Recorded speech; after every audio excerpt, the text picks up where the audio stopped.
I pledge allegiance to the flag of the United States of America and to the republic for which it stands, one nation, under God, indivisible, with liberty and justice for all.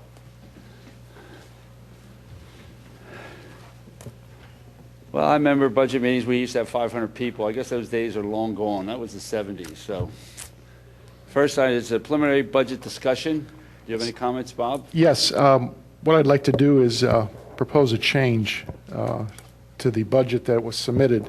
And what I'd ask if we could reduce one of the line items in the police budget under wages by approximately $264,421, in which we would cover the proposed, that reduction would cover the proposed 1.42, I believe, tax increase, which would eliminate that. So it'd be a 0% tax increase that we would be recommending to cover that, as well as we'd like to also shift about $10,000 into a postage line item for our newsletter out of that reduction, and then also I believe it'll be approximately $100,000 that would go to our OPEB fund. So that's the one change I'd recommend the board make. So it would be Let's go home. Be a 0% tax increase. You'd have the $36 tipping fee and the $5 increase in the parking Now, the tickets. tipping fee, is that going to be a special ordinance we're going to vote for? Yes, that would be one that we will. So I can vote for the budget and vote against the tipping fee if I want? That's correct. Okay. We can do that. Right. Bob, and I apologize if I, since I wasn't able to make the last meeting, if you want to talk to me off the line, if there was an explanation. What's the explanation support for that reduction in the forecast expenses? Well, I think as part of that, and I think it was brought up, I believe, Commissioner, you'd raised the question too, is in regards to negotiations and that, and I know that we've had some ongoing dialogue, but more than likely we may not see those members come on board here early in the year. So I think as part of this would reflect that too as well, and I think that's something the board would like to see. So essentially a as well. delay in hiring. That would be correct. Okay. How many positions does that sum amount? It would be approximately 2, but again, depending on whenever those would be hired, it could be a reduction of 2 from 40 to 38, but also too if they were brought on later in the year, it could be that it would be a complement of 40. Again, it all depends on how negotiations go as well. So let me just understand, the budget as it was drafted before included 5 new hires, or 5 hires. That would be correct. And now it includes 3 hires starting January, or 5 starting later. Correct. Okay. So if we're 6 months into the year, say July 1st, and we determine from an operations standpoint that we'll hire those police officers, we would cut the 264 in half. The 132,000 is what we would need, right? I think if we're ending up 6 months into the year, I don't think we'd have any issue with actually having to move any of the money, because I believe based on that we're budgeted for 40 for the entire year. So we're budgeted. So we would reduce the 264 currently. That would be as a July 1st start. But again, as we would move through the year and say we don't come to some terms or conditions, or we don't hire right away in the year, it's possible that there may be funds available to hire the full complement of 40. Somewhere else? Somewhere in the year, correct. Somewhere else in today's budget? Or actually, it would still remain within the police department budget. Okay. And the $10,000 for the newsletter, you're asking for that money to... That will be reallocated out of the 264 reduction. We'll actually move, that will cover the 1.42% increase that we're going to eliminate. It'll cover that, as well as $10,000 towards postage towards the newsletter if we're unable to get the newsletter provider to be able to handle the postage. It'd be good to be in there. And then the balance of that, which I think is approximately $100,000, would go towards OPEB. Okay, that's where the 100. All right, thank you. Maybe Bill. So, Bob, as I would understand it, that if we decided to hire the full complement somewhere around May, we could hire that full complement. I believe we probably could. This is about 4 plus or minus months of delay. That's correct. Can we have that, a memo about those changes after this meeting? Absolutely. We'll go ahead and do that. We'll make sure that we post that too, get it to the board, as well as we'll make sure we post it to the website as well to make that change. Do we have to make any motions or anything? Could I ask a process question? Are you, I'm looking at the 200, the spreadsheet. Is the plan, Bill, not to reissue that till we get to the final project again, or final budget, or would you issue I interim? think what we would do, and I'll have Bill answer this, is this would be, again, as part of the preliminary budget, we would make these changes as part of the preliminary budget. But you would put them into a memo form, Bob, as opposed to issuing, if you can see it from there, this whole thing again. Correct. Okay, I'm okay with that. What we'd be looking to do is, on the November 26th agenda, there'll be a resolution formally adopting the preliminary budget, and what we're stating to be the preliminary budget is the township manager's recommended budget as it was submitted back on October 15th. So the changes we made as a result of the first public hearing and the changes that have been discussed so far tonight will be incorporated in the final budget document, which the ordinance will be on that same agenda for introduction. So the changes we're making, the changes that were discussed at the first public hearing and any changes that are discussed and generally accepted tonight will be incorporated in the final budget document. And that'll be on the next agenda for introduction, subsequently advertised, and then it'll be up for adoption at the December 17th meeting. Okay. Any other comments by the staff? Commissioner comment? Public you. Public comment? Public comment? Okay. The next item is Charter Review Committee final report You know and what, discussion. Bill, if you don't mind, since we don't have too much discussion on that, I wanted to just take a few minutes and talk about another part of our budget, that came with our preliminary recommended budget. And we don't have to spend a lot of time on this, but I think it's something, since we have some time, that we should talk through a little bit. And that is the 5-year forecast that's included in our preliminary budget.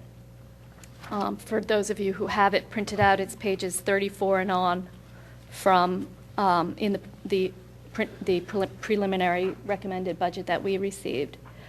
And basically what it is a forecast, a model of 2014 to 2018.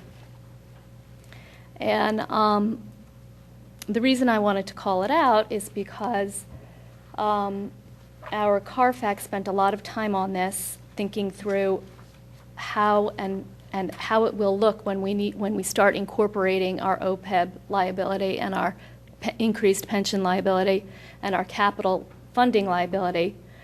And they put that in a budget looking forward, and it's quite alarming.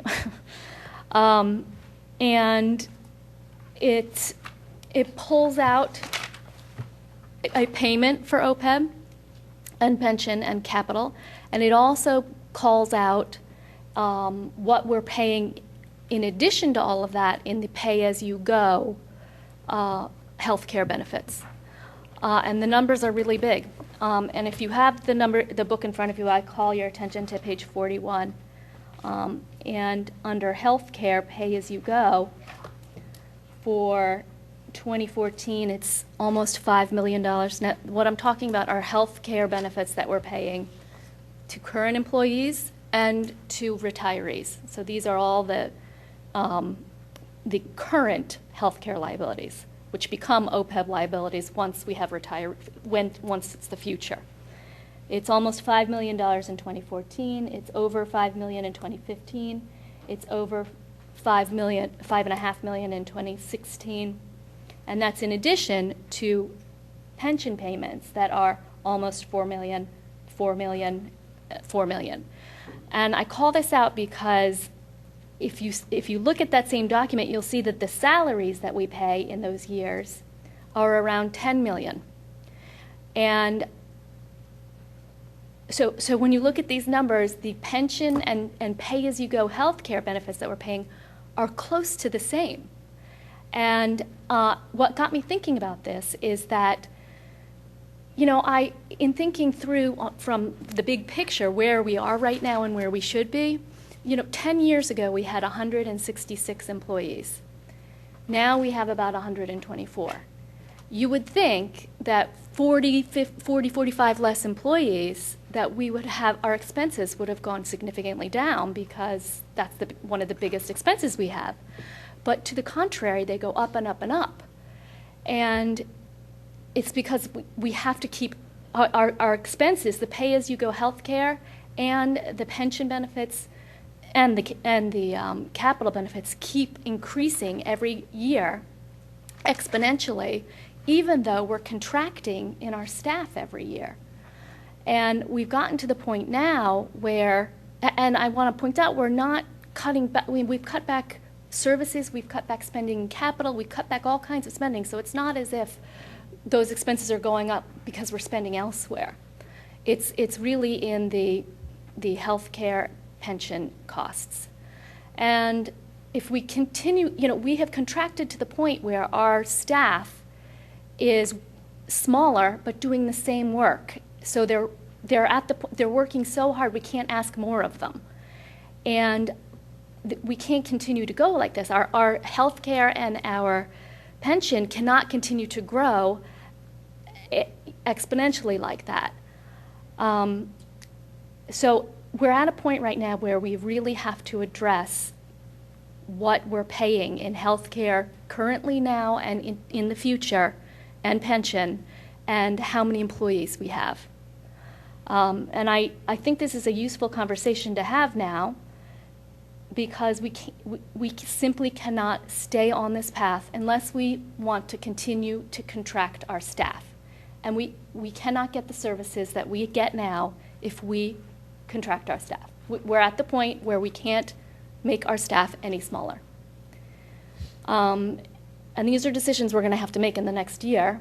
We have contracts coming up this year, and the way things are right now, we just simply can't continue on this way.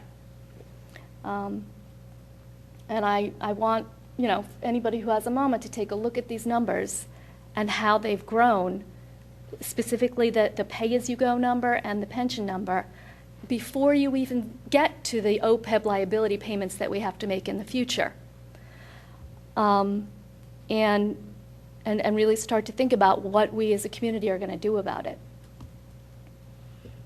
So that is my 2 cents on that.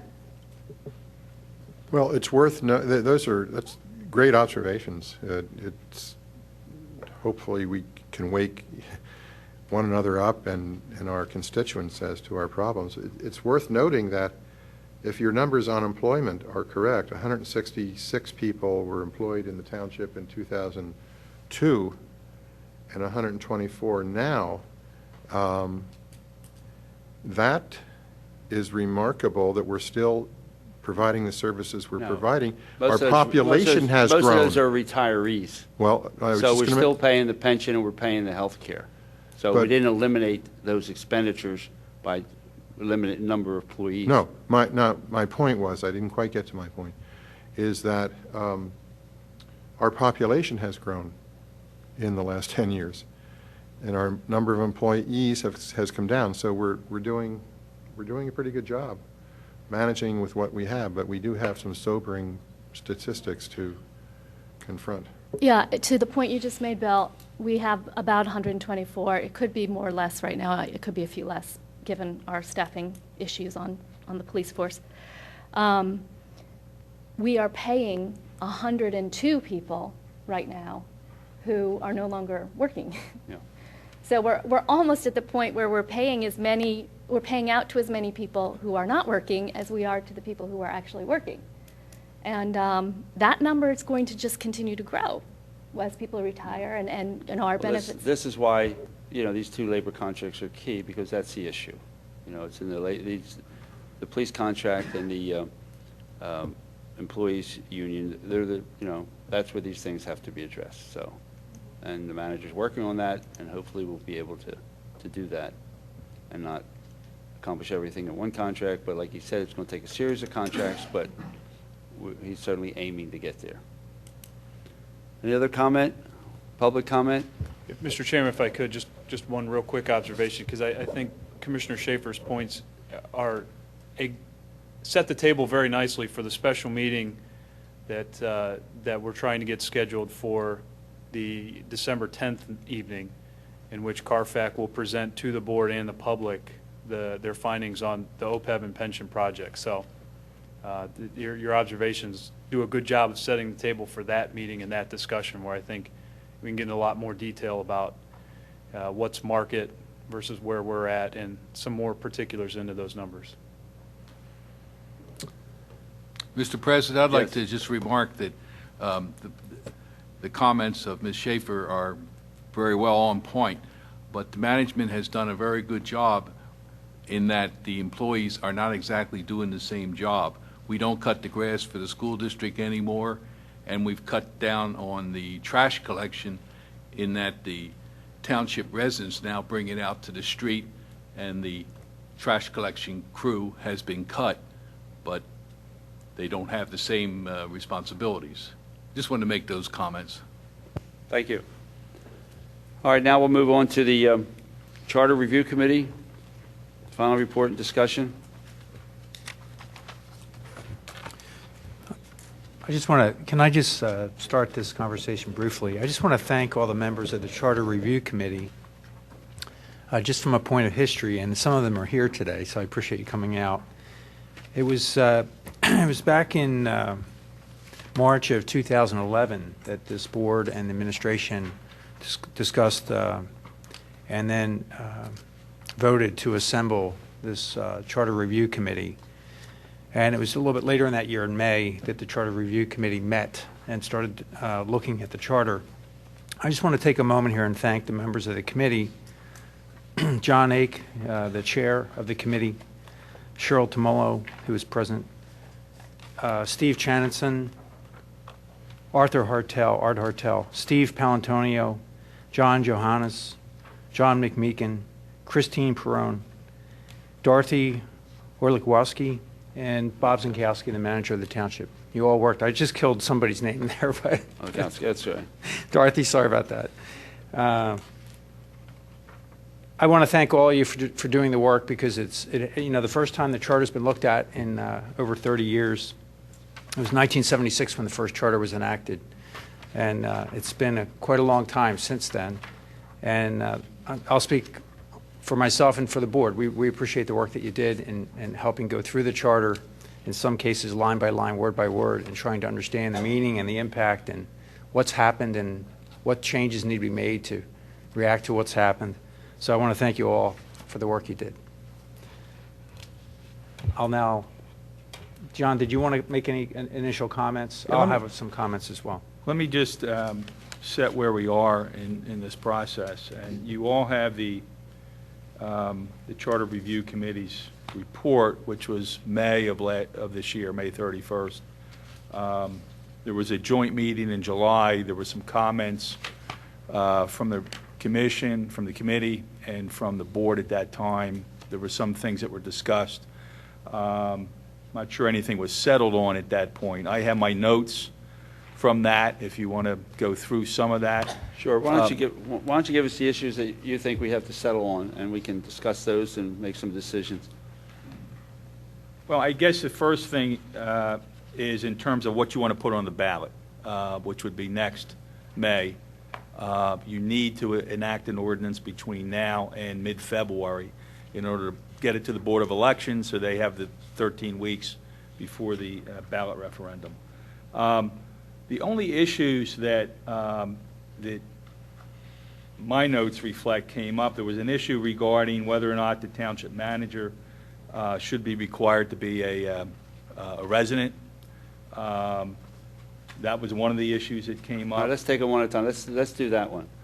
Okay, let's take it one at a time. I mean, it's my opinion that it's great to have the township manager living in the township, but I think the commissioners, I think what should stay the same, and the commissioners should have the right to waive that in special circumstances. The commissioners decide. I mean, if you want to get the best township manager and he lives close by, or his kids have to finish 2 years of school and all that, it might be unreasonable. And I think the commissioners, we've handled that in the past that way, and I think that, you know, that the commissioners should have that authority to just leave it the way it was, that we could, you know, it's a requirement, but that we could waive it. Currently, what it reads is that the manager must become a resident within 1 year of appointment unless exempted by resolution of the board. I mean, that's your current provision. Yeah.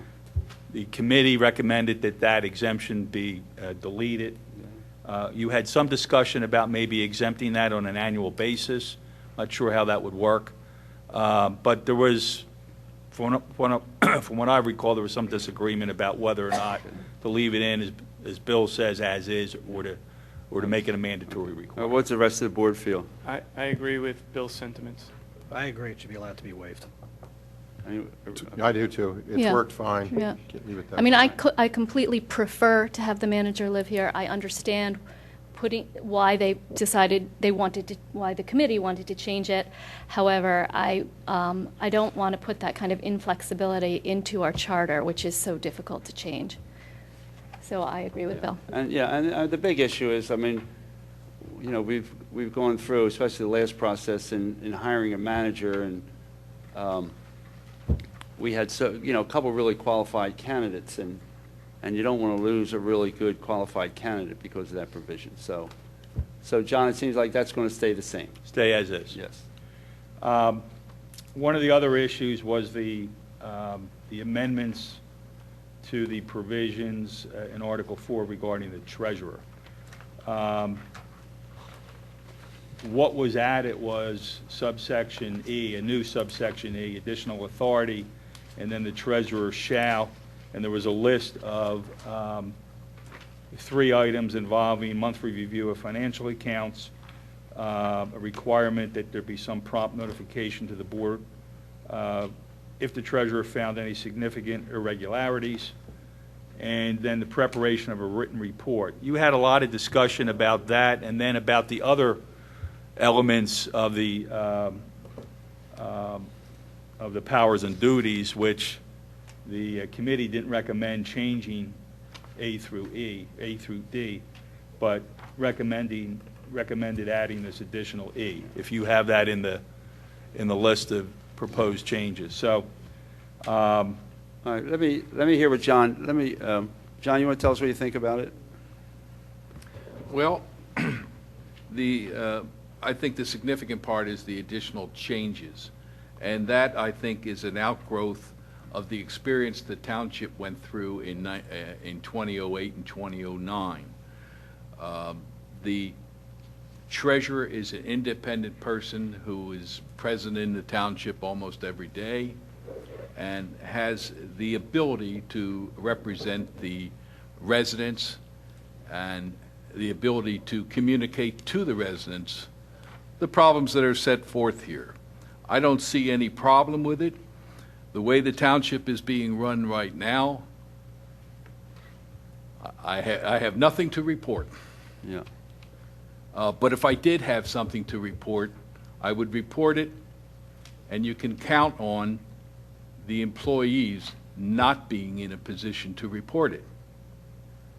And most of, Bill, you are president in the township pretty frequently, but most of the people on the board are not present and only know what they're being told. So I think it's a very good addition to the powers of the treasurer. The commissioner comment? Yeah, I think quite frankly, there's a gap based on the prior experiences, John. There's no obligation on the township manager or the finance director to cooperate and provide you access to these records the way I read it. I mean, it might be inferred, John, but my preference is to see some kind of, more proactive statement, maybe in item 1, that says, the township manager, the finance director will cooperate with requests of the treasurer and provide access to the financial records in order to make such a report or something like that. Well, Kevin, in response to that, I would say that the treasurer has the authority to go out in public and talk about non-cooperation. I don't disagree, but my view of what happened was it was a dispute over interpretation. I mean, obviously there were a lot of other issues, but my view is I want this to be crystal clear. that I don't want to be sitting out here 25 years from now and having this township go through the same thing. I think there should be an explicit stated obligation on the part of the township administration, the township manager, the township finance director, to cooperate with a single independent body that's elected on a township-wide office. That's my opinion. Yeah, I agree with Kevin on this. If anyone questions why this needs to be explicit, if you were to look back at the December 15th, 2008 meeting in which the treasurer came to the board at a public meeting and tried to raise issues having to do with bonuses, not only did the president, the then sitting president at that time, diminish his authority, but he basically got no support from the board because there was no explicit power in the charter at that time that granted him the ability to stand there. So I support that. And I did spend a little time today, kind of wrote some verbiage around this. And I think after reading the draft that the committee had put together, I was able to synthesize some of that. But basically, the treasurer shall have access to and perform monthly reviews of township financial transactions, including receipts, deposits, revenues, expenses, payments, capital outlays, capital funding, pension funds, funding, payroll, and payroll liabilities. As an example, John, I'll send you copies of what I've written here. And in addition to that, promptly notify the Township Board of Commissioners, the Township Auditor, which was not included in the recommendation. I think the auditor should also get a communication from the treasurer, because I felt in the incident back in 2008 and 2009, I felt that there was a breakdown of communications between the auditor, the board, and the treasurer. And there was some of that going on, but none of it was stated and none of it was explicit. And this communication shall be in writing, and when any administrative staff actions are inconsistent with the charter and/or the administrative code, including financial irregularities or abuse that are discovered during such review. So it wasn't just a violation of a charter in some ways, it was administrative code violations. So there was a lot of vagueness to what was going on. And then being able to report that officially in a public meeting, being able to stand in front of a board and have not only the license to do it, but kind of the open door to do it. I have a video. I was looking at the video today of that meeting, December 15th. I cringed to watch it because John stood right here. And every time he tried to say a word, someone on the board immediately interrupted him. So it was a case where he was trying to do the right thing, and yet he didn't have the explicit authority in the charter. And I also agree that the treasurer shall be able to perform an annual review and report by the end of the first quarter of the subsequent fiscal year, furnishing such a report in writing to the board, the manager, and the auditor. Now, in this case, we have the CARFAC as well. I think they would be included. And then have a right to make an oral report concerning township finances to the Board of Commissioners at any public meeting during the public comment session of the meeting. It wasn't, even though John was able to do that back in 2008, it still seemed like a struggle. It was. Right, John? We were there. I was there. I still remember how uncomfortable I was at that meeting, that John wasn't comfortable being able to speak to us. So I'm glad we're moving in that direction. So I support making these changes to the charter because I think whether, we have to think beyond John. John, you've been a great treasurer, but we have to think out, like Kevin's saying, 20 years ahead. And the authority that we grant now in the charter could really help pave the way for more transparency and insurance for transparency in the future, because we didn't have it then. It was, in my opinion, it was a complete breakdown of transparency back in 2008. And even though I had in my mind that these things should be happening, I didn't have 3 other votes. I didn't have a unified board at that time. So I think empower the treasurer's office, just as the committee has suggested. John Rice, tighten up the language, make it more concise. It doesn't, in my opinion, 2 paragraphs, 3 paragraphs will probably succinct paragraphs will do it. But to Kevin's point, no vagueness here. The treasurer shall have the right and access to all documents in the township. I think generally, there's a lot of verbiage in these 3 or 4 paragraphs here, which I think opens up the door. For example, one example that's in here now is notifying the Board of Commissions in the township, number 2, of significant irregularities, abuse, or illegal acts relating to the operation of the township or compliance with the charter. That could be anything. I mean, my understanding, the committee and this board, and I know what happened, and I've seen the videos from December of '08, and that John was basically blocked from looking at records based on some interpretations that were given regarding the Open Records Act as it existed at that time, which is a little different now. And there was nothing explicit where the elected treasurer could walk in and, without going through some formal procedure, and get any kind of financial records. We all know, I think now, that almost any financial records are open under the current Open Records Act, unless there's some privacy concerns, some employee information is not. So that shouldn't be a question going forward.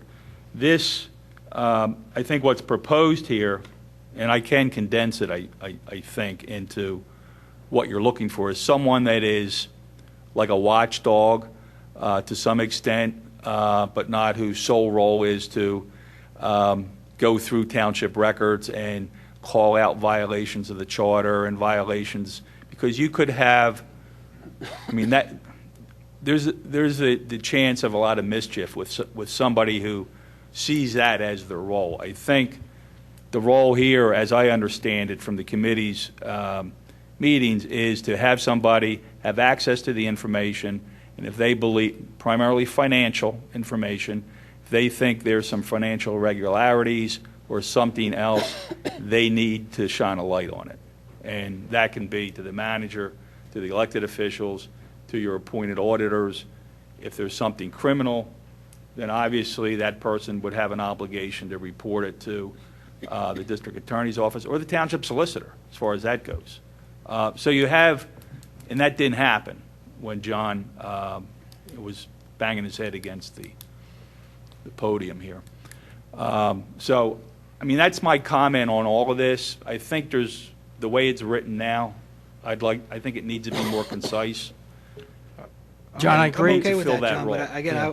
my view is there needs to be an explicit statement in there that the township manager and the finance director will cooperate with the treasurer. I mean, a very, whatever you want to put in there, you're the lawyer, you can do a far better job than I can of putting the right words in there. But, I think we've been through enough with this, and we'd be stupid to leave it the way it is and have somebody have to go through this 25 years from now. So similar thoughts. First, I think it is the sense of what John identified with perhaps one augmentation.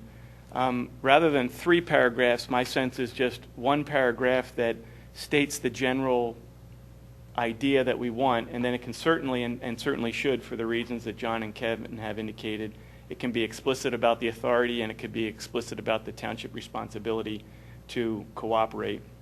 But my sense is that it has too many particulars, and I think we leave those to the discretion of the treasurer. We state the general duty, and then those 2 explicit things that we've decided are essential. And I don't know if it's true or not, but it's worth discussing, that we may be more inclined to get the kind of professional, Jim, this goes to the point that you were making last time about wanting a professional in that role. My sense is that a professional would be more inclined to take that role if the duties were general than if they're particular in this way. So it might be an unintended benefit. I don't know if it, I recognize it's a double-edged sword, but we might be more inclined to get a certified professional if we have a general paragraph with those 2 explicit items that John and Kevin mentioned. So that's my thought on the treasurer duties. All right. Are you Just gonna go? one follow-up I'm going comment negative on on this this whole section. thing. Under powers and duties, You go I first. believe we discussed this at the first meeting on the charter. Currently, there's a disconnect between the duties that are, stated in the charter and the actual practice of the treasurer's office. For instance, most of the taxes are collected by the township's finance department, and those transactions are recorded, and those bills are prepared and mailed by the finance department I think this board does have to make a decision at this point, or we might consider making a decision at this point, of either stating that the treasurer shall oversee those types of that activity or be responsible for that activity. So I'm referring to, in the very first line, it says the treasurer shall have the powers and perform the functions which follow, and it talks about receipts, disbursements, tax collection, and surcharge. We know in practice that while the treasurer's office does get involved in each and every one of these things, that the lion's share of the receipts is handled by our lockbox deposit system, the finance department's staff, and that maybe we want to acknowledge the fact that moving forward, because of the low salary that we offer for the treasurer's office, there's no way they could effectively collect and do disbursements and tax collection of all that work. There's just no way. So we have to discuss that. Well, there was discussion about changing that language, John, at the meeting, and I have, my notes reflect general oversight. There was to reflect what the actual practice is. I think you can add that to the additional authority paragraph, but the treasurer, just so it's consistent with state law and elected tax collectors, as they're called in other municipalities, I think A through D is consistent with the General Local Tax Collection Act and how the general powers and duties are under state law. If you want to make it clear that the treasurer's role in the receipt of taxes and doing the duplicates and is general oversight, I would add that under the additional authority to make that clear. Because in practice, I think the way the office is run here is quite different from most elected tax collectors who have their own employees. Sometimes they're located in the township offices, may be working out of their home. A lot of elected tax collectors still work out of their home and have a totally different operation than how it's operated here. So, I mean, my only point is I think, and remember, we're going to put this on a ballot. So, I think the less little tweaks and word changes in one paragraph, the better. But I think I can add that to express the general philosophy and the way things operate in Could we also grant the discretion of the delegation of that responsibility to the board in any given year? I have to think out maybe 10, 15 years. You never know. Some board may say, you know what, we've reduced our finance department staffing levels. We can no longer do the tax collection. That should be the tax office's responsibility. So, is there potential that the board... I've got to chime in here. I'm sorry. Sure. I think we're way off base on this. I think this office was unnecessary in 1976 when it was created. I think it's going to be unnecessary in 2013 if it's voted on. I will not vote for this charter amendment with this in it. And I'll go through the issues here. First of all, if you look at 405A, receipts, the treasurer shall receive all township taxes, revenues, fines, fees, and all other money paid to, owed, or due the township, et cetera, et cetera, et cetera.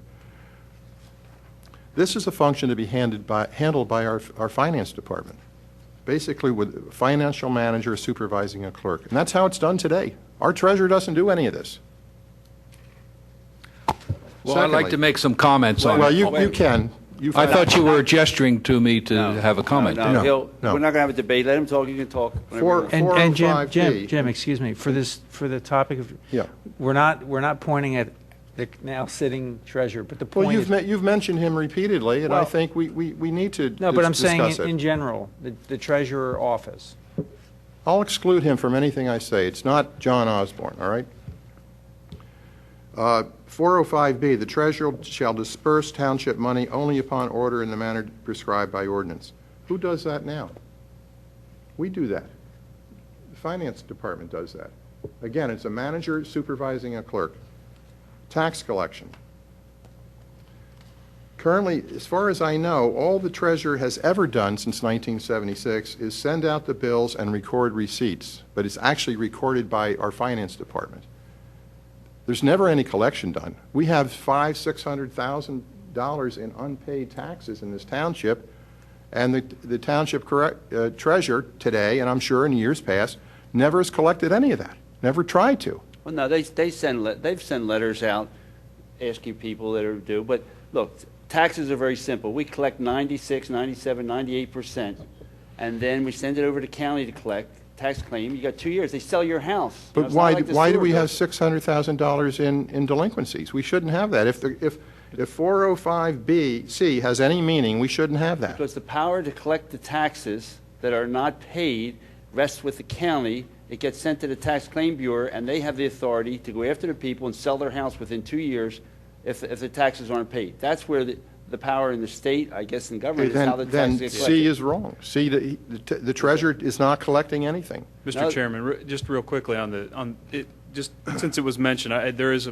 two things to clarify real quickly. Is on the disbursement side, yes, the finance department is working on the administrative side and putting all the source documentation together, but all of those checks and backup documentation do go to the treasurer for his review and countersignature on the check. So he is involved in that process.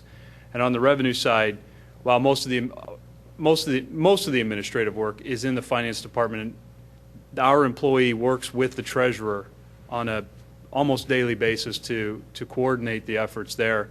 And Commissioner Smigler, you're exactly right on the delinquency front, on how that's treated between the township and the county and the process associated with that. Bill, can the township treasurer know what he's countersigning if he has no training in accounting or financial management? In my opinion, the information that is attached with the check provides enough information to know what it is. I mean, the source documents include the invoices, the approved purchase orders, and the opportunity to ask questions always exists. And there have been several times when questions have come up through the process, questioning, what it is we're buying, the process by which the vendor was selected, and those types of things. Is there any reason why the township manager and the township finance manager could not sign and countersign? Except for the current administrative code, our current law says that it needs to work Yeah. the way it's working, If the code were changed, then if the code were changed. 405D is the surcharge. I think in 36 years, we've had one example of that ever being used, and when it got in front of the judge at Court of Common Pleas, John, correct me if I'm wrong, he didn't know what the surcharge was all about. Well, It's an anomaly. the judge knew what it was about. I think when it was filed, Delaware County had some difficulty in terms of what it was. But this is a common practice in all types of municipalities. There is a surcharge provision in the second-class township code, in the first-class township code, in the borough code, in those, and this is your code. The charter Yep. is your state law that you have to follow, in effect. But in those codes, you have a board of auditors, an elected board of auditors, who have the power to surcharge elected officials or appointed officials if there's a loss to the municipality. Because of your home rule charter, you have a treasurer, an elected treasurer, not an elected board of auditors, whose role is the same. It's actually a dual role because he's collecting taxes and he's got the power to do a surcharge. In the other codes, you have a board of auditors whose only role is to surcharge or set the compensation of elected officials, and you have an elected tax collector. So you have because of the nature of the charter, you have an elected official that's doing two things in other towns that are subject to those codes, where you have two separate entities, elected entities, doing it. So the judge, I don't think the judge had ever seen this procedure before, but I know there was an issue with Neil Morris, who filed when he went down and walked in the door, as to what kind of form. But it's basically it's a confession of judgment. It's similar to a confession of judgment type of a procedure. Those are my comments on the current provisions in the charter. And as to the additional provisions that are recommended, This would be under new paragraph E. Make a monthly review of financial accounts and reports of the township deemed by the treasurer to be of financial significance, etc. Notify the Township Board of Commissioners of irregularities. Make an oral presentation. Issue a written report. Prepare a written annual report. Is there any reason why all of that cannot be handled by CARFAC? We have CARFAC codified now in our code. CARFAC is staffed with CPA, people with masters in finance. The treasurer in this township today and in years past has never had any financial training. No CPA, no degree in financial management, and there's nothing in any of the recommendations from the committee that says he or she would have to have that, or even a college degree. So I think we ought to go back to square one on this, and I would recommend that we have three members of the Board of Commissioners meet with 3 members of the Home Rule Charter Study Committee and work out some issues here on the Treasurer's office. And I think some of the other findings or other conclusions we're going to draw tonight also will run counter to what the Home Rule Charter Study Committee came up with, and Jim, maybe those could be subject of the meetings. I mean, they did their work, and now it's time for us to make decisions based on their input. Well, but Jim, let me just say about the Treasurer's Office, because I supported you when we put on the ballot question of eliminating that position. As a county commissioner, I did a study to save $250,000, and I eliminated the county 49 tax collectors from collecting county taxes. That was my initiative that did that. And I would love to see the Treasurer's Office eliminated in Radnor Township. But because of the circumstances that we went through in the next few years, it's not going to happen, Jim. If we put eliminating the treasurer in this, the ballot question will not pass. We're only going to vote a quarter of the voters in the primary. My main goal in doing this is to get our bidding process. There are important things that we can do in here. And after what we went through with the Bayshore thing, the public is going to demand that we have a treasurer, that we have an independent elected official that has the authority to look at it. So well, then, do you agree that this person or this office we should stipulate or specify minimum educational requirements? No, because it's an elected position. The voters are going to decide those qualifications. You know, for us to do that, you're going to just eliminate the number of people that can run for the office, and you know, you might not get a qualified person.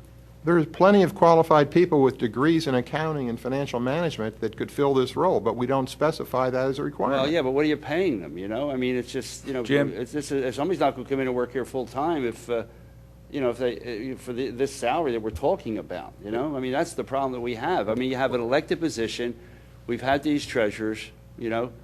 John is a treasurer now, and he's working with the staff, and it's up to the commissioners to have the staff doing the right thing, and it's not going to hurt to have another set of eyes, discussing things with them, looking over things, signing the checks, you know. I mean, his main job is to make sure that the money's in the budget, the money's there, you know, to be spent, and there's no illegal activities going on. That's CARFAC, and that's Bill White's job. Yeah, but and that's our auditor's job. That is Bill White's job, and that's the auditor's job, but the thing is that we have an elected treasurer that we're not going to be able to get rid of, Jim, on a practical basis. You can spin all the wheels you want, but the public's going to demand that, you know, when you vote 25%, all a group has to go out there and say, they're eliminating the treasurer, they're eliminating our watchdog. We need an independent elected official, another set of eyes, and the public's going to agree with that.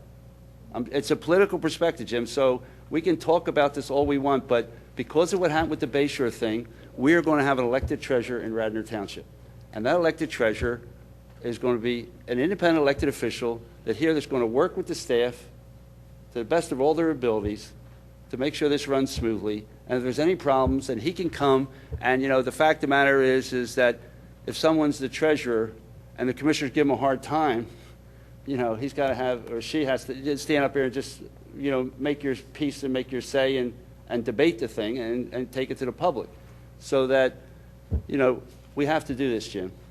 And, Mr. Chairman, we can talk all we want, but we're not taking it out. if I can just add, and just to Jim's point, I understand, you know, your concern, but I think when you look at John and what he had done, he brought out a lot of the information here that actually brought forth what had happened and occurred in the past. So the position does work, but also as part of this, though, the interaction I know that John has with myself, I know at the finance department as well, the review of check signing and that, where things are just, I think, probably because of what John went through, but the obvious things, are we bidding these things out? Are we contracting with these, raising questions? So I know that I answer questions, I know Bill answers questions and that. So I think sometimes just I don't want to say average people because we don't have average people here in Radnor, but I think based on what someone's perspective outside of this realm, the natural questions you have from a business perspective of what business practices are, I think is a benefit for someone to be able to look at these and ask objective questions than actually living within the world we live in or the financial side, that sometimes common sense looks at this doesn't look right or something just doesn't feel right. That's brought out. So another set of eyes with the board, with CARFAC, with the auditors. There's more people looking at things now that probably have ever looked at things in the past. So, I think there's been a dividend that's been paid to the township, and that's evident by what had occurred. I'd like to briefly comment on, respond to Commissioner Higgins' remarks there. John, we don't want to have a debate. If you just keep it to No, I don't the want issue to. of treasurer, It won't because be he's a entitled debate. to have what he has to say. You don't have to defend yourself. I have Yeah. no idea, or I'm not talking exactly for myself. Okay. I don't know if I'm going to be a treasurer in a year from now. Yeah. But the former manager completely changed the physical setup of the treasurer. The treasurer had an independent office, and he had an employee of the township assigned to him. That employee was part of the finance office, and the treasurer worked very closely with the finance office. It was a separate place. Now, as far as value, I drive around for this township. I don't use a township car. I don't charge them for my gas. Every day I'm moving around for the township. All right, that one thing. I'm bonded. The treasurer is bonded, so he doesn't. Sometimes checks come in my name. I don't take them. As I say, the former manager changed the whole physical setup of the office, and it was drawn to be like it was, but when it came time, he made changes to the physical setup of the office to isolate the treasurer. All right. Now, Commissioner Higgins, I can recall that at the time when I was having a dispute with the former president, and he said that I had no right to see any records, that you wrote to the Suburban, and you agreed with him, and you said I had no right to see any checks. Now, No, if I that don't was know, the I don't know situation- anyone should agree with that. I mean, everyone has everyone in the township has a well- right to see whatever they want.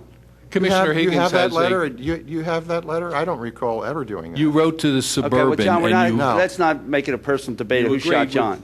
Let's just stick to the issue of the elected Okay, treasurer's office. Well, frankly, Yeah. I think Commissioner Higgins is blinded by his relationship with the Well, former no, that's president. personal. That's personal. I know Well, blinded. it is Just- personal. He made Well, it personal. No, we're not doing that. Just tell us, you're okay, you want to leave this in, and you agree with the changes that are made.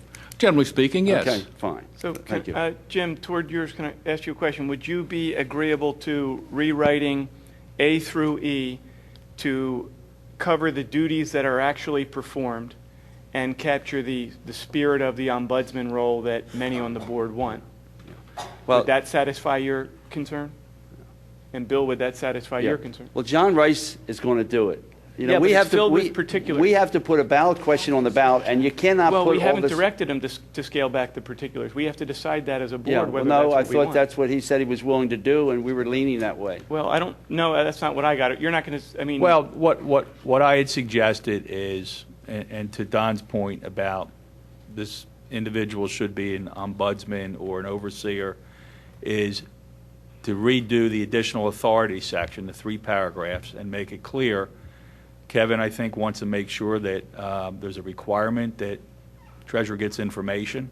The manager and the finance officer is required to give the treasurer information upon request. And then the other elements in here, one of the things that Well, by state law, there's things you can't change. The state law tells what the treasurer's office, and we have to go into some of that, right? Well, the Yeah. local tax collection law doesn't really give you a whole lot of guidance with Okay. what the treasurer's role is. I mean, you Okay. can define it in your charter. Right, okay. In the other codes, it's really not that clearly defined. Yeah. I mean, most elected tax collectors, treasurers do a lot of customer service. There's nowhere in the act that says you're supposed to do customer service or have certain hours. So, but Don, instead of what you just suggested, which is rewriting the whole section, I was going to try to cover all of that in the new section that's proposed by the committee in terms of general oversight, and make it clear that the role of the elected treasurer would be as an ombudsman. Okay, now, so then with the particulars of, one example, the reporting period, which to me is, we shouldn't define the periodicity with which he reports, in my opinion. We should allow that at the discretion of the treasurer. Is it the intention of this board that that comes out? I haven't given my comments yet, so Okay. Talking about the annual report, Don? Well, and there's more than just an annual report. There's Right, there's I mean, monthly. To me, there's too many.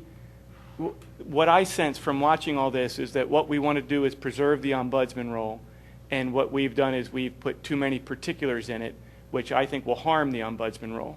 So my sense is we need to be more explicit about the ombudsman role, and then about those two particulars that the board seems to agree about regarding the requirement for cooperation and the authority to look at these things. But to me, I don't think you can edit A through E and capture the spirit. I think you have to rewrite it. And then the second concern I have is that, consistent with what Jim said, if you leave A through D intact, then the document is going to specify things that it's my understanding that the treasurer does not do. So A through E, or D anyway, A through C anyway, should be rewritten to conform to what goes on in this building. yes, that's the Simple as that. That's the essence of what I think should happen. It should be rewritten to reflect the specific duties, and then it should be very explicit about the ombudsman role and whatever particulars we decide to put into it. Well, I disagree, because the local tax collection law, you're going to have, you have to have an elected tax collector or treasurer, whatever you want to call him, and A through C, A through D are the duties that that person has to have, whether he's not putting his hands on every receipt, whether he's not signing every check. It's still under his office, whether he's actively involved or not. I think you still have to have this under the local So tax collection law. if we have the office, we have to have some version of A, B, and C. You got to have something. If we don't that- have the office, we don't need A, B, C, D, or E. And I'm not sure you can eliminate the office. John Rice, could you Under the just local tax collection law. change the very first opening sentence that the treasurer shall have the powers to perform or oversee, Yeah. period. I mean, so that covers that. You've got the duties there as required by the code, but he doesn't actually have to perform them. He can just oversee them. That would Or be a she. simple, and that's what I wanted to do in E, more or less, but we can put it at the front end, and if need be, at the back end of this. I Because mean, I think it that's the is general simplest way. oversight. It is general oversight. And it reflects what's going on. As far as I understand it, the clerical side of this job is being performed by staff. And the treasurer of today, and ever since I've been in this township, has been more of an oversight position. I haven't made comments yet. I would like to say that I fully support what was drafted by the committee on this front, on the treasurer. As drafted, the level of detail does not bother me at all. I find it implicit that the treasurer he or she would be given access under the way it's written now, but I don't think it hurts us at all to make it more explicit. I do think we need to acknowledge somewhere, and I would prefer to see it up front, that these particular clerical tasks are not performed by our treasurer at all, or very little. And, my last comment is that given what the treasurer in Radnor Township has morphed into over the last decade, and this does not have to be addressed in this document, but I continue to maintain I don't see it as a paid position. This is an elected public servant that has oversight responsibilities, just like the 7 people up here, just like our school board members. And this is not a clerical position anymore. This is not an administrative position. This is an oversight position, and a very specific one. And I don't see the distinction between our other elected public servants in this township. And I understand that to change that, we'd do it by ordinance and not by changing our charter. But I would like to see us have that discussion about whether the way that this position has morphed, which I actually am pleased the way, as it's reflected in this document, into a watchdog position on this one issue, on the finances in our township as a public servant. But I think that we've got to change this to reflect that, and I think that the salary should reflect it as well. And how are you going to get someone to run, to do the day-to-day operations, be in the township building every day and signing checks and all that? How's somebody going to? How do you get commissioners run? How do you get Well, board commissioners members? are different, you know? I mean, we're not here, we don't have an office here. We're not doing day-to-day operations. I We're work on making this job policies. every day. I mean, I drive around every day. I have meetings every day. You know, I think if you're deciding to be a public servant, you're deciding to be a public servant. And in my opinion, the job of treasurer is a public servant, Yeah, an but elected public servant. Fiscal watchdog is a lot different than being an elected commissioner and dealing with issues with constituents. Well, you know? I True, think except that they she's have right. one No. issue. They have one issue. They have finance. We have every issue. So if you're going to look at logically like that, it's a much more discrete job than the job we have or the job the school board has. Yeah. So But then, you know, you also limit the number of people that are willing to do this work for $2,100 also. Not You everybody- do. Not You everybody's do. going to run for commissioner. I mean, Right. your object is eliminate the salary for the commissioners, you know? And let's just do it and spend all this time and all this effort and away from your family and your job and everything, but don't get compensated for it. well, that's public you know? service. Yeah, well, public service, I mean, I get paid $2,100 and I probably spend about $5,000 being a Well, commissioner. first of all, the school you know? board directors all serve without compensation. Second of all, if you're in this job to make money, you're in the wrong business or wrong profession. No, but- And so John Nagel's not here, but John Nagel has told me that he sees no reason why the Board of Commissioners members should be paid, what do we get, 2,100, and the township treasurer gets 22,000? Why? He should be at our level or 0 or at 2,100. Well, you're not valuing the position at all, either one of them. Well, are the school directors valued? They get no compensation. No, I understand that. One question for that. Are you troubled by, I mean, I accept the spirit of that, but then I'm troubled by putting these administrative particulars into the new authority and then not having salary for it. Like, my Well, yeah. sense is that if you're, the spirit of what you want is, I think I'm supportive of that, but I think that the particulars in E go against that spirit and make you not inclined to get somebody who will do it for $2,100. If you want somebody to do the things that you identified, Elaine, for $2,100, my sense is you're going to be more inclined to get a certified professional also if you simply state this is a job for a certified professional to provide that oversight capacity. So Well, I guess I see elements of your Right. argument that are working against each other. I thought you were are going the probably- other direction. I thought you were going to say it makes sense then to eliminate all the clerical responsibilities that he has and just leave him with E, additional authority. Well, he or yes, she that also. is what I suggested. And John's telling us that we're not, but I don't even know that I want to say eliminate them. I want to say characterize them accurately, define what he's doing, and then have this document reflect what's done, which seems to be much lighter administratively than it was 30 years ago.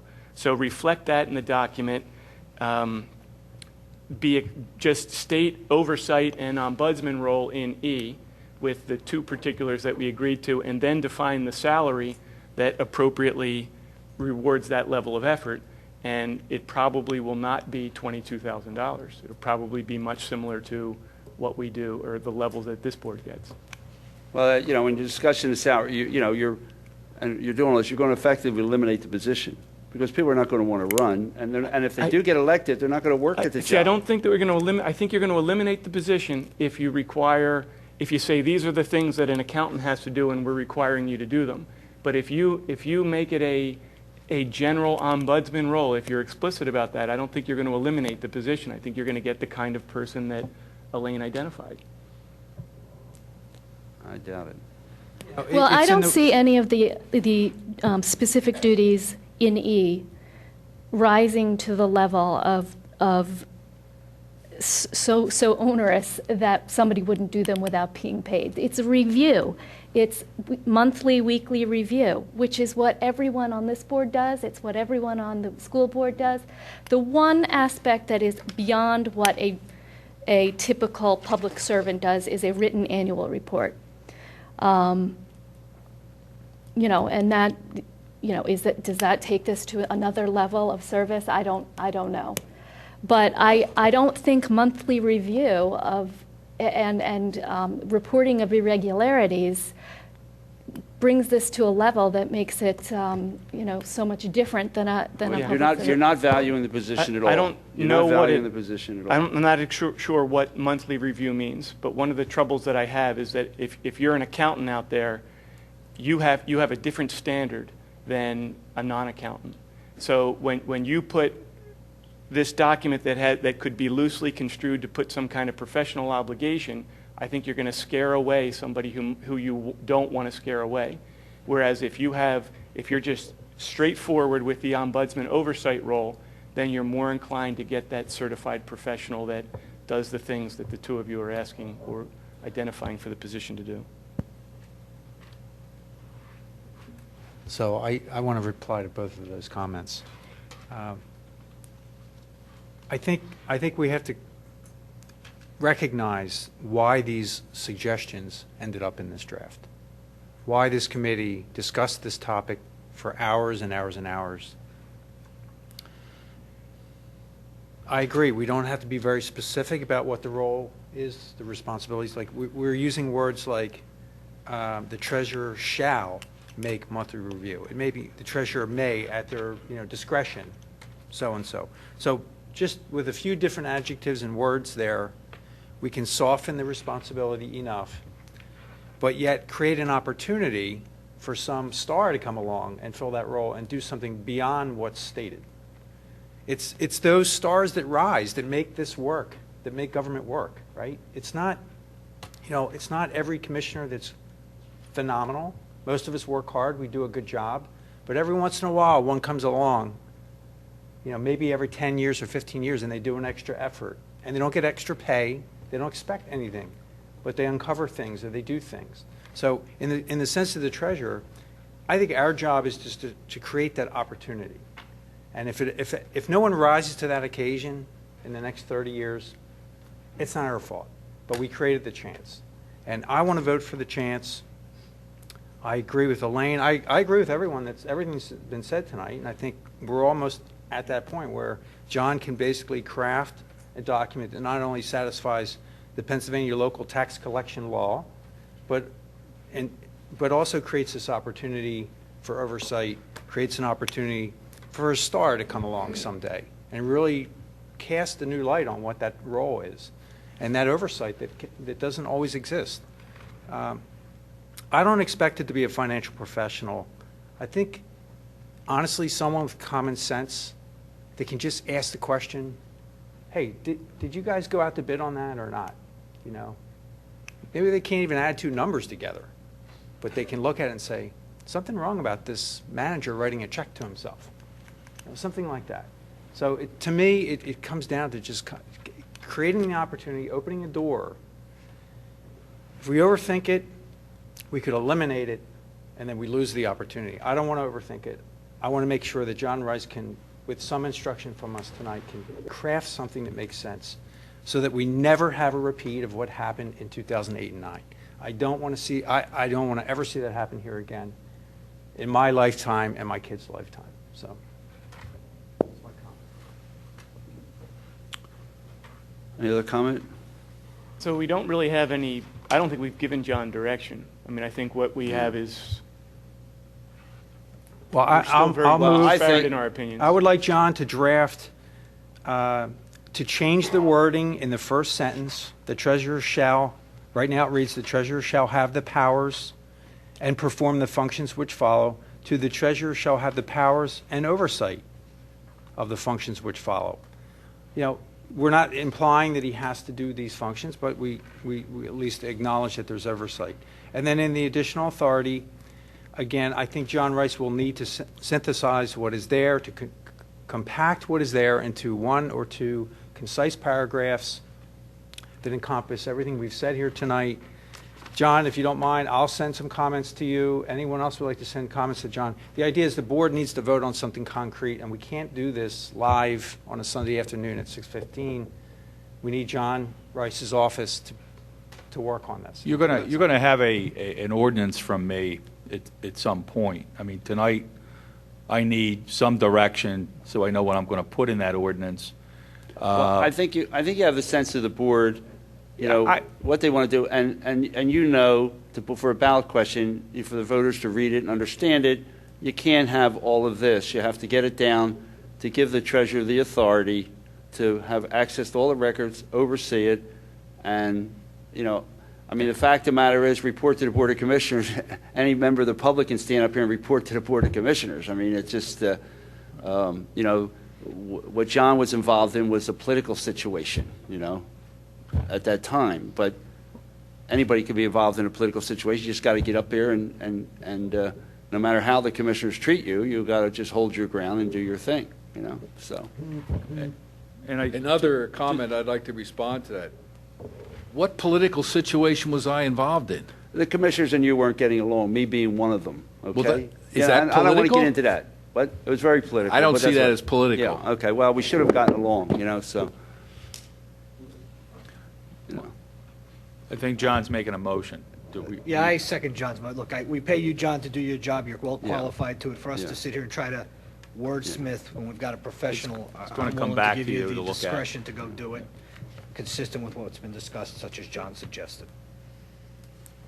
And the other thing, John, is that they're not valuing the position. They don't know all the things you do and the interaction you have with the public and sending out letters to people who haven't paid their taxes, checking on assessments, you know, all the things that you do because you're working at the job, you know, and, you know, to devalue the position and just say it could be just not a paid position, minimal pay, you'll get a volunteer to come in and do all the things you're doing. I don't see that happening. So maybe we're going to have that discussion when we want to set the compensation. Maybe you can put your thoughts Well, together on that. there's a busy season coming up right now is to get the tax bills up. I have to administrate, getting those, getting the county and us together, that everything is right, that we got the right amount of the new tax and so forth.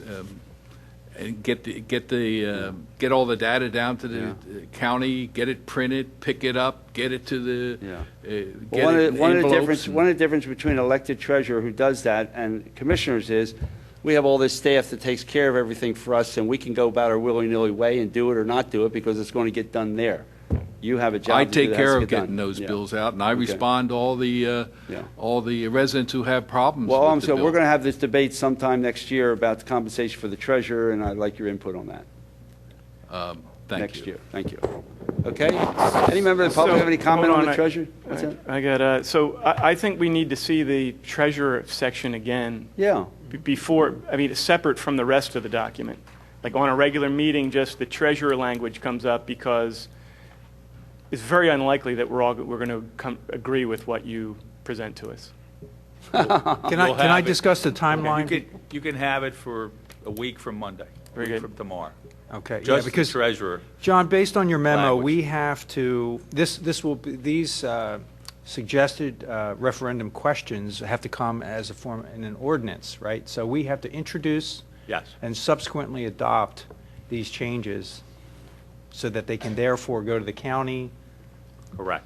and Yeah, then the- become part of a ballot question. the- So based on the timeline, you're saying that it sounds like we need to have an ordinance in hand by February 19th, Correct. which is the 13th Tuesday before the date of the primary election on May 21st.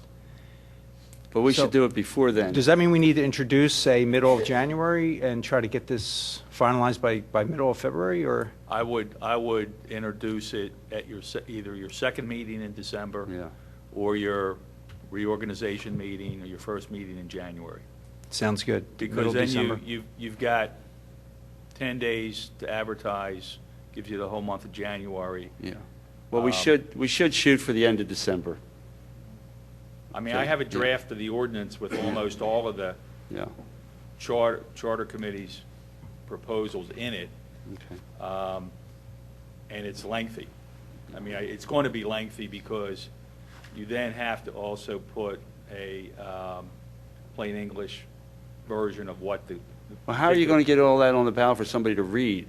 I mean, how are we going to do this? I mean, it's going to be separate. I mean, I think you're going to, it can't be one large question. You're going to have to do it, I believe, by sections. You have a whole series of revisions to Article 7, which is your budget provisions, which I wanted to talk a little bit about tonight. I don't So think. in other words, they're going to be serious, you're going to go in and vote on, now how about if 3 of them pass and 2 don't pass? They don't pass. Okay, all right. So John, I mean, I'm envisioning maybe 3 questions, one dedicated to the treasurer, which would encompass all the things that we've agreed upon, and then the other 2 having to be with operations of the manager and there's other items here, for instance, the threshold for contract approvals and whatnot. Right. So, maybe we have one question for the treasurer, one question granting and changing powers for the manager, and then maybe a 3rd question. You have more proposed revisions, though. For example, Section 1.004, the interpretation, first page. The committee proposed adding 2 sentences to that section that deal with posting on the township website. And then a reference to what calendar days mean. I mean, I don't see that as a separate ballot question. That needs to be grouped in maybe general administrative provisions, and then following that, there's a provision on the Section 2.03, which deals with redistricting and wards. So you've got some changes there. I would, and 2.09. There's a series of minor edits to this document as if it's an ordinance or a contract that you're trying to edit to get it the way you want, but I think it's going to complicate putting this on the ballot, but you're going to have to group some of these small edits that are procedural into a question somehow. So, and logically, the easy ones should be grouped together so as not to be adversely affected by the controversial ones, correct? Correct. So you would do something like that? Right, right. What else do you need? What are the other issues? Give us some other issues. Well, just on the budget, I mean, the smaller ones, I think the idea would be to group them together. You have a budget, a totally new budget procedure that's proposed. I don't really see John, that there's- on that one, what's your opinion? It says no later than 105 days before the end of the fiscal year. Why wouldn't you just put like by September 15th or September 20th? Do you have an opinion one way or another? Could do it either way. I mean, I don't. Is there? Well, what if we change our fiscal year to be July 1st? Fair enough. That would be the only Okay. reason to keep it as is. I mean, these days and timelines, I know Bill was intimately involved with, and I assume they're his recommendations in terms of getting the budget out, having sufficient public input, and time to work on it. So I really don't have any suggestions on any of the Article 7 finances. You are. I have a couple of questions on there. 7-11, since we're there. And it's more directed, I guess, towards Bill. It says the money's there when due and payable. It doesn't say when the commitment is made.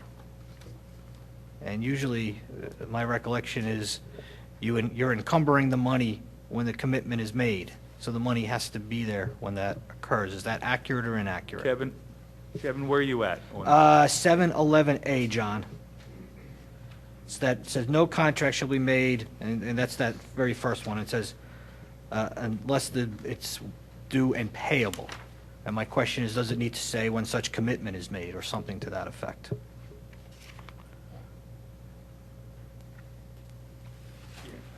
I think that language is what's existing. Interpret that as all new. That's the way I interpreted it also. Well, if you had a contract that had progress payments That's that existing. stretch out over a year, you wouldn't have to have all the money in hand. You may have to have, I think as a governmental entity, you may have to have it encumbered at that time you enter into. Well, I read that, and maybe we need to clarify since we have two different interpretations, but I see that sentence broken up into two pieces. The first piece being that no contract shall be made or obligation incurred unless there is a sufficient unencumbered balance in an appropriation. And So you think that covers it And- off? So you think that covers it off? yeah, so Okay. the way I read that is, first of all, you have to have unencumbered appropriation available for the purchase, and you have to have sufficient money in the bank when I'll it accept becomes that. due and payable. I'll accept that. Okay. I guess, is there any, John Rice, is there any concern that the amounts in B and D are different? Well, B is just a requirement there be. Yeah, but I think the way I say C, the township manager has the ability to commit, so I wasn't sure if you were comfortable with having two different amounts there. I mean, I'm okay as is. I think B is just, there's got to be some written contract. D has to do with the limits of the township manager's All right. authority. I have another question on F. It doesn't make reference to the money being in the budget in any way. And my opinion is I don't have an issue with granting the authority, provided the funds are in the budget.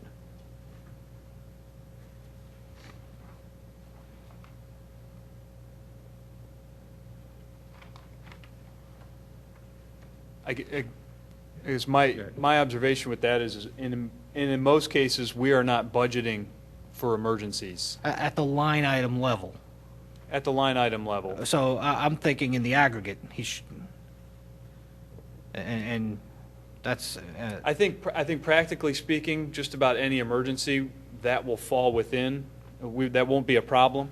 But if something more catastrophic were to occur, if, I try to make something up on the spot, but if we have to replace an entire. the roof in this building falls down and on, The hurricane's a good example, right?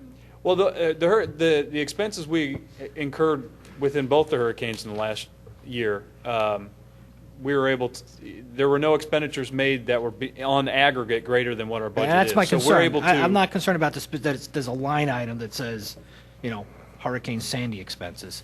It's more the fact that if the appropriation for the year is 35 million, the authority doesn't, in the aggregate, doesn't allow the township manager to commit us to 36 million, even if it's an emergency, without getting clearance. So Yeah. would that mean that, I'm, just so I understand your point, that it would be difficult for the manager to make an emergency appropriation in December, but easy in January? Because on aggregate. Theoretically, yes. Okay. I think there should be, that's my opinion, there should be some limit that says, in the aggregate, I agree with you, Bill, line item by line item, I don't have an issue. And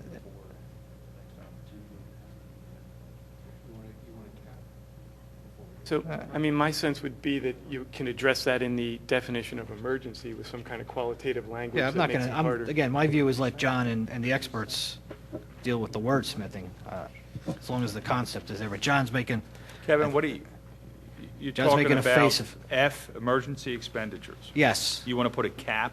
Well, I'm not looking to put How a do you- cap, I'm just saying the township manager should not have the ability to make a commitment that causes us to spend in the aggregate more than we've appropriated. Again, I don't want to get into line item by line item. I'm not saying that there has to be a specific line item. But if there's some kind of emergency and we've budgeted expenditures of 35 million, he shouldn't have the ability to commit to a 36th million. That he can take money from someplace else, cut it from someplace else to fund the emergency, But if it needs to be an additional $1 million above what was appropriated, then he needs to come back and get that authority.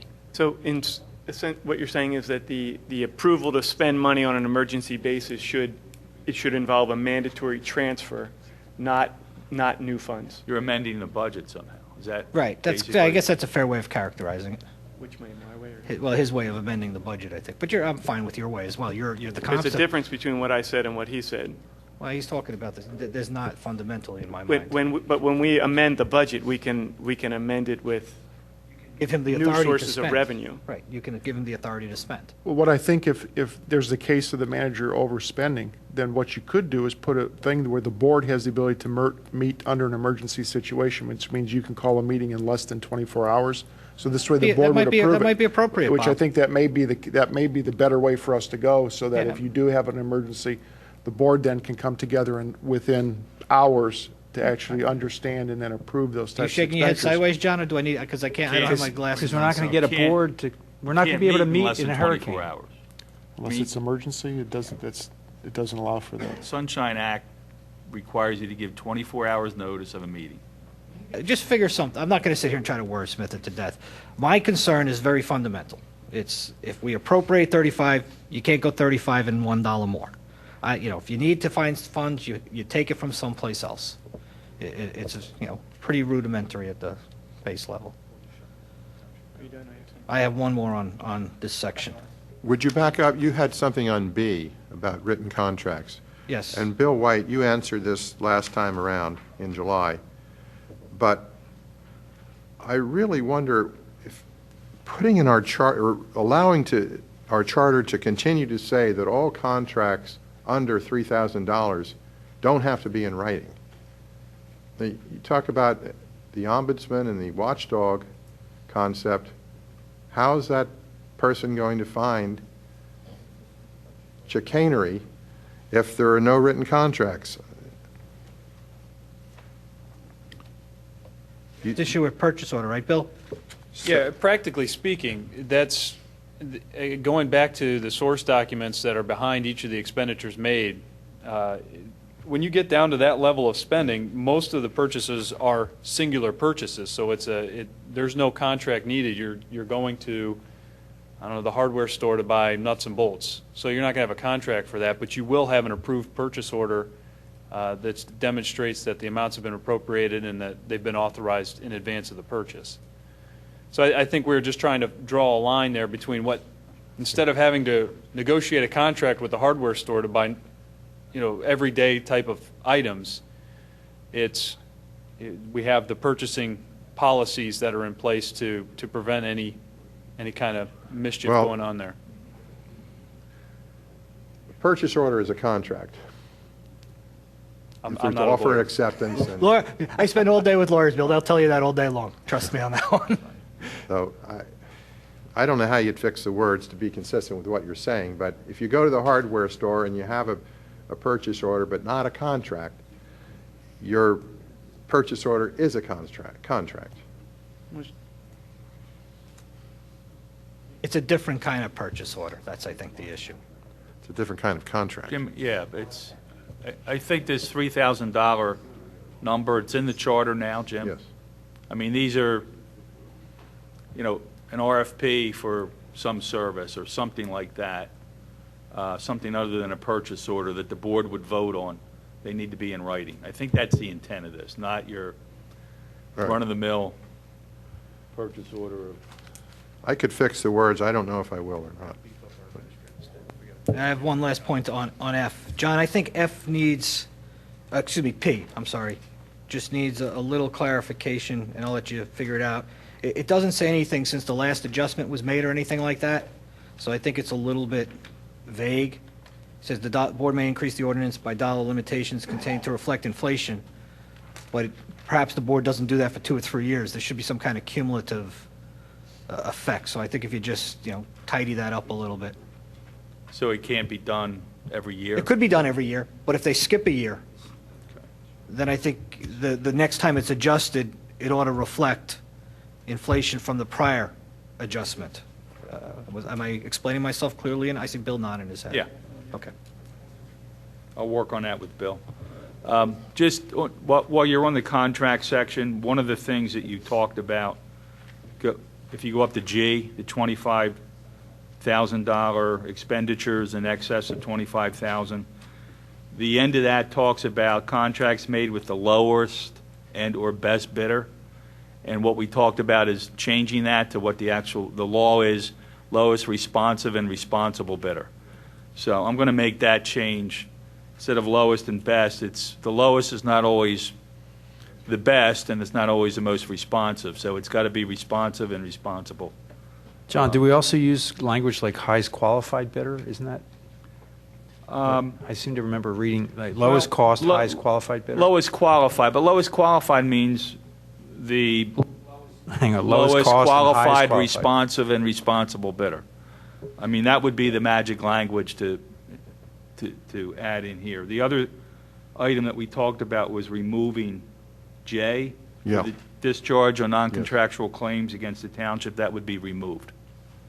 John, just a brief note. Items below H, I believe, should be numbered and indented. I have that already on my Gotcha. copy. Okay. 1 through Just a simple format. 5. All right, I had some, we had talked about 801, and I thought we had agreed to eliminate that. That was the item regarding the writ of mandamus. And I thought we had agreed as a group at the last meeting that that should be out, That was my view.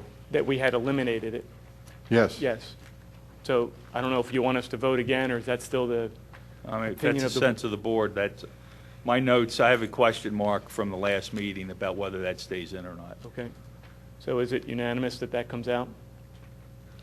Very I good. I would need to hear from the Charter Review Committee on why they thought that was a good idea. I forget their reasons. Well, before we do that, is Well- it unanimous? Does anybody recall that we discussed this?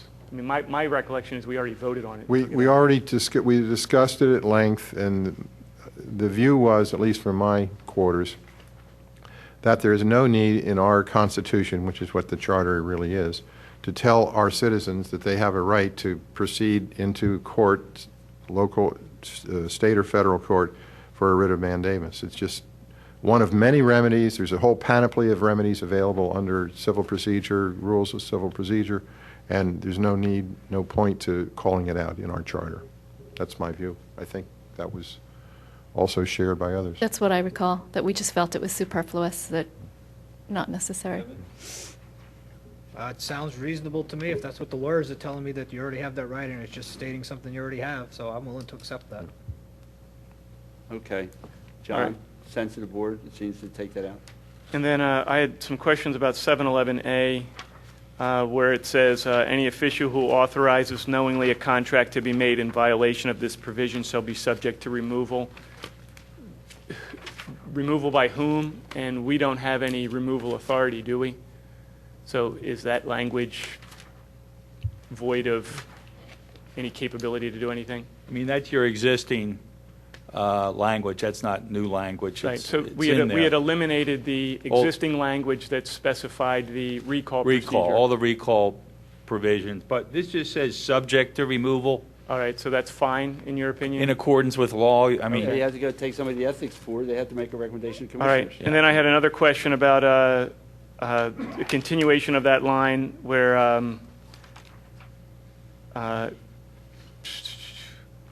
subject to, for knowingly authorized, is it, to me, it should there should be a, some kind of failure, some kind of good faith failure, that could this language put somebody who knowingly cast a vote with not knowing that they were not knowing that they were making an error, could that make them liable in some way? Don, what section are you I'm in? in 711A, and I'm specifically concerned about the sentence that says any official who authorizes knowingly a contract, and whether that could hold someone accountable for a good faith mistake. I think a good faith mistake is a good faith mistake, Don. I think knowingly means that you're voting to approve something that you know, and you say that you've known, or someone's advised you that it's illegal, and you've yet Okay, so gone we ahead don't and done need that. we don't need any language there to protect the a good faith error, in your opinion? No, I think you're, All right, and then fine as under is. C, is it typical for the president to sign contracts, or is that an executive responsibility that municipalities typically assign to managers? 711C. usually the chairman of the board and/or the president in the township will sign contracts unless you delegate it to the manager in this particular situation. But that's not unusual, that language there. Okay. Just on that same C, the last sentence, there was some discussion about wordsmithing that, where it says, "Any official authorized to execute a written contract shall submit a form of contract to the township solicitor for approval before execution." At least my notes reflect there was some, I was directed to clean that up. I don't think it needs a whole lot of cleaning up other than to just say that written contracts, form of written contract shall be submitted to the township solicitor for approval. Just something like that. So I'm going to clean that sentence up. Yeah, the wording was review, because the solicitor doesn't approve anything, so it's a little confusing. Well, he does approve form, not substance. Well, then we should say review form. Right. Approve form. No, I think he should. Review and approve Well, form. Yeah, okay, I'm okay with that. I would like the solicitor to be able to say to me, "I've reviewed this and I approve it as drafted." He doesn't approve the entry into it, but he It approves says the work. submit a form of contract. Yeah, I think the part of this that there was an issue was the first part, any official authorized to execute a written contract. That part of it, there was some discussion about that. But it's standard with the state that the forms of contract are submitted to the township solicitor or the department's counsel for approval as to form. I mean, so I'm going to wordsmith Yeah, that. I didn't realize, you know what, I skipped over the form of contract. That is a legal term, so it makes sense in that sense, so I think thanks, Jim. That's all I had on that. I had, I honestly don't recall where we came out. I thought we had a mixed view of opinion about this adding, an individual commissioner adding an item to the agenda. I thought we had an opinion that maybe you had at least have a second. I don't recall. I think we decided that was okay. We It hasn't been a finally big came deal. around, and Yeah. some of us got beat up pretty hard, and we agreed to do it. And nobody wants to revisit it? No, I remember it the same way you do, but yeah. would like to revisit it? No, okay, very. Anything else, John? The only other thing that's not in here but may warrant some discussion is when you have a vacancy on the Board of Commissioners. You have 7, somebody resigns, somebody moves away, you have to appoint somebody. What do you do if it's a 3-3 vote? Most of the... Goes to Pardon? court. Oh, Well, that's the Yeah. question. I just want to make sure, Yeah. because you didn't discuss it last time. I raised it to the committee, and the committee didn't make any changes, but most of the codes provide for a vacancy board. So someone is appointed as a vacancy board chairman. They're essentially a tiebreaker. If you have 3 and 3, and you can't, and there's some time periods, and you can't agree on a person, then the vacancy board chairman, which would be a township resident, What? then makes the tie. Right now, you go right to county court. Yeah. The way that the procedure is, again, this doesn't matter to me one way or another, but in the other codes, is you have the vacancy board chairman, and sometimes there's still not an agreement, and then it goes to county court. Well, the issue is that they're not elected officials. I think you should just go to county court. If we can't do it, then, no way a court could decide that. they decide on another province. A 3-3 vote? Another province had 6 commissioners. The court decides it. The way it's set up now is- Oh, you mean a formal adjudication Yeah. of the office? Oh.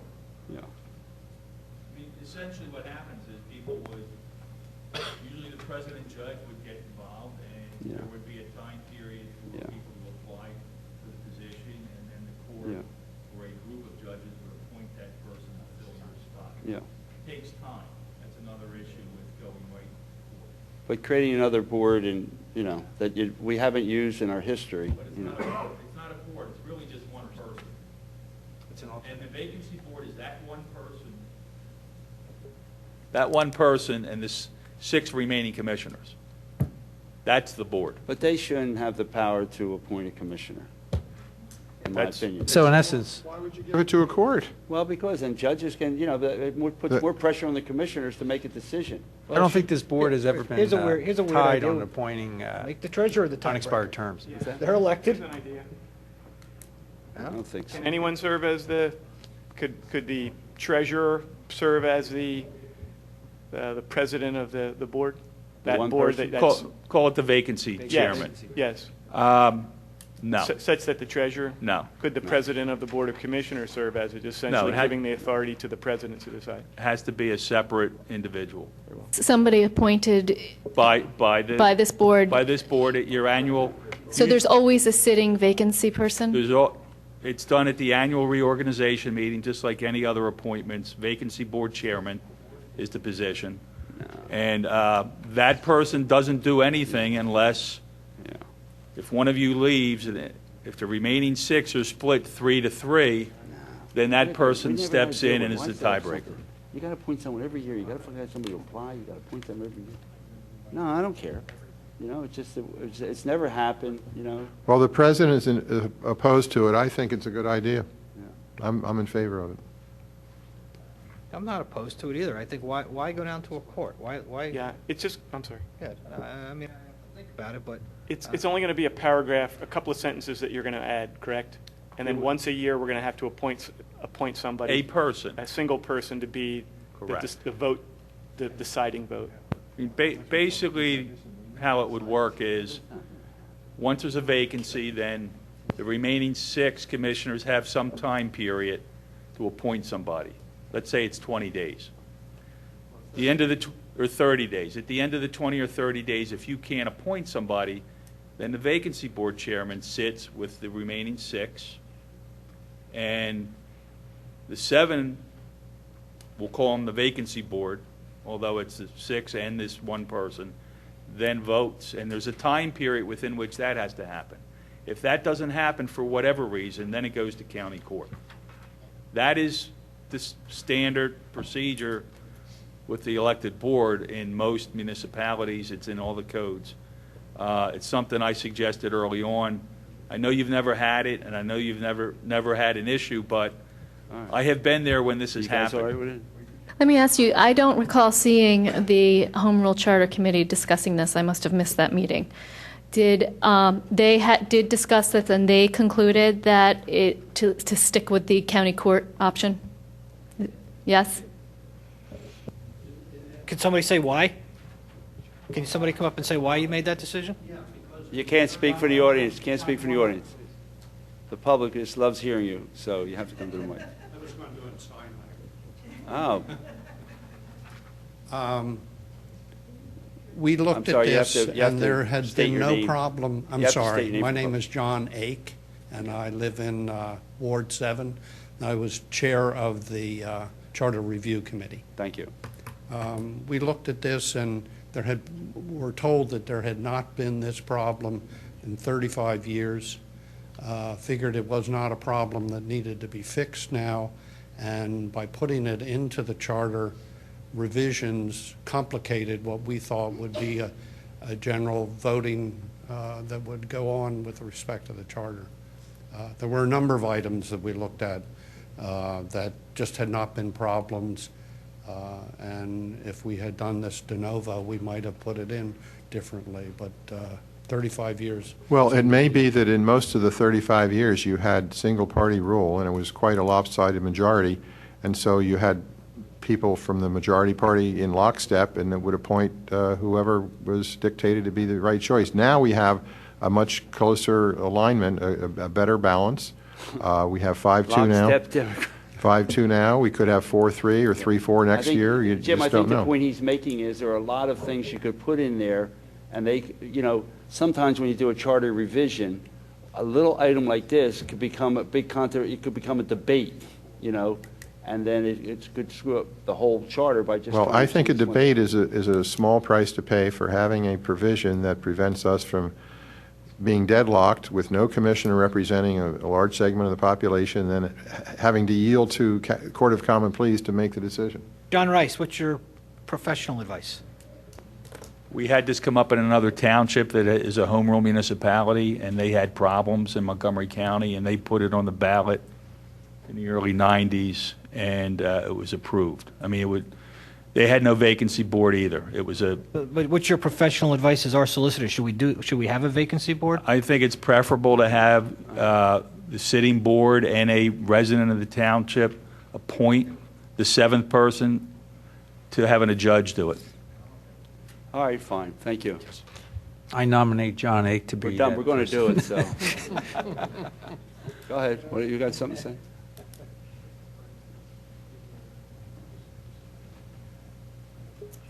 My name is Christina Peroni. I live on Walnut Avenue in Wayne, and I was also on the Charter Committee. When we discussed this, our mandate was not to change anything that wasn't broken. You know, we felt that the Charter had really served us well, and we didn't want to just go around changing things that hadn't been problems.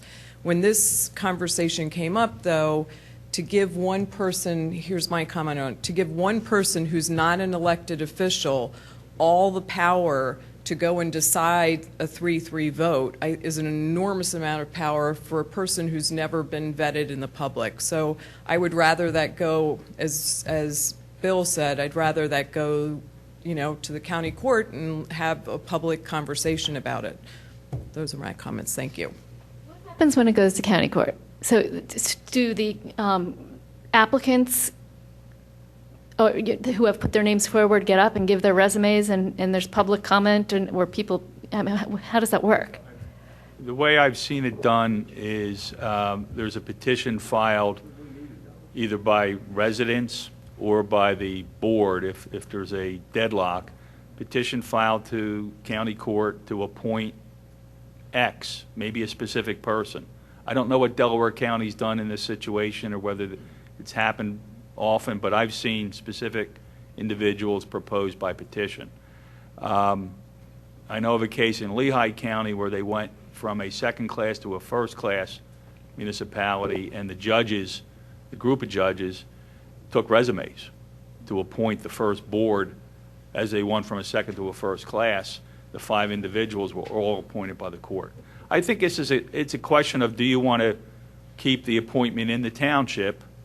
You know, it is, you know, a lot of power for one person to be the tiebreaker, but assumedly you're going to appoint that person every January, and it's somebody that you all trust and have some confidence in.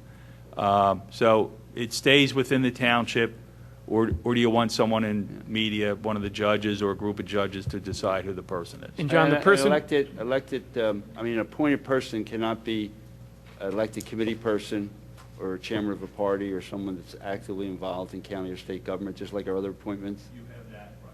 Yeah. Have that in your. And the person who would cast the deciding vote would be choosing from 2 candidates. They wouldn't be able to bypass the board's 3-3 split and choose someone else.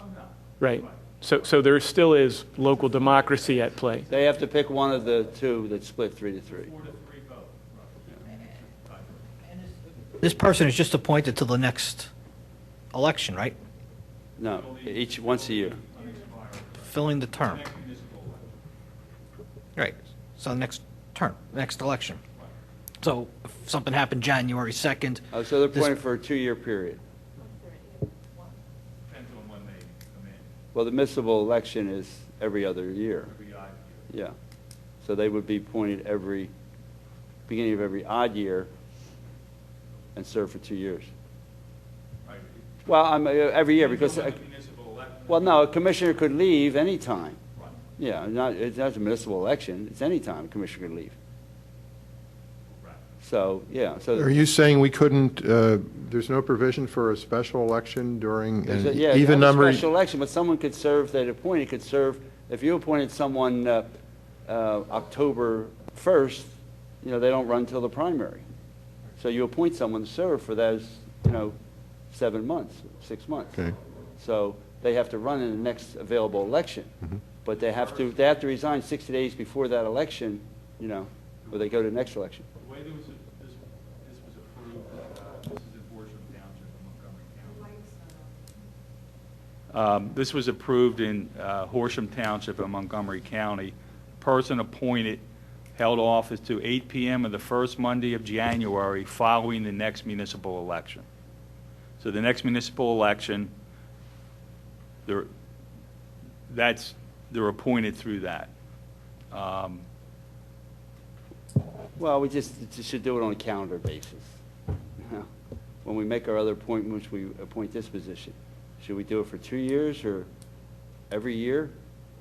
I think you need to tie it into the next municipal election, Bill. The municipal election has nothing to do with it. Talking about the person who gets appointed, or are you talking about the person who gets Yes. appointed to this tie-breaking position? Person getting appointed to the position. Yeah, well, that has nothing to do with municipal election. That means somebody leaves and we, you know, Lisa leaves and we sit down and make a decision in February who's going to take her place. Has nothing to do with an election. Yeah, but that person that only holds the office until... I know, but the appointment That's all- is that's until all the I'm next talking municipal about. election, but I thought you were talking about the person we're appointing. No, not the Oh, vacancy board chairman. The vacancy board chairman gets appointed Annually. every year. Okay, that's Annually. fine. That's We're okay. talking about two different, All right, sorry that's- about that. All right, fine. Well, I just want to make one comment. I mean, my initial reaction was to favor the court making this decision, just because, first of all, having another board to appoint every year and finding that person and giving that person so much, potentially so much power is disturbing. But the problem is that in Pennsylvania, our judges are not apolitical. Our judges are elected as well. And so taking it and giving it to the judge, county court, doesn't help you in getting a impartial judgment, necessarily. You get a judgment. You get a judgment, but Yeah. it's not necessarily based on the merits. So I'm not sure. I think I'm coming around to favoring the vacancy board. Well, you were already there. No, I was Oh, you I were- was initially I favoring thought I was the. all by myself. Okay, well, we're fine with that, John. All right, do you have anything else? Because we have one other item. I'm sorry, what was the decision on this? Decision is that we'll put the vacancy board, we'll appoint it. You want? Yeah. Okay. That would be a separate question, Yeah. segregated from the other Do you have question. any other issues you're dealing with? No. All right, I well, have, well, I just wanted to, we didn't, in 805, I don't know if someone else had mentioned this already. I'm looking at the numbers, and since the Charter Review Committee is here, this is a provision augmenting the existing referendum point. So this is 805.4, Section 4, Paragraph 4. They're recommending that we require a minimum of 75 signatures per ward and a total of 850. I'm going to suggest that we raise that number to 150 signatures per ward with a total of 1050. And the reason I do this is, well, there's two reasons.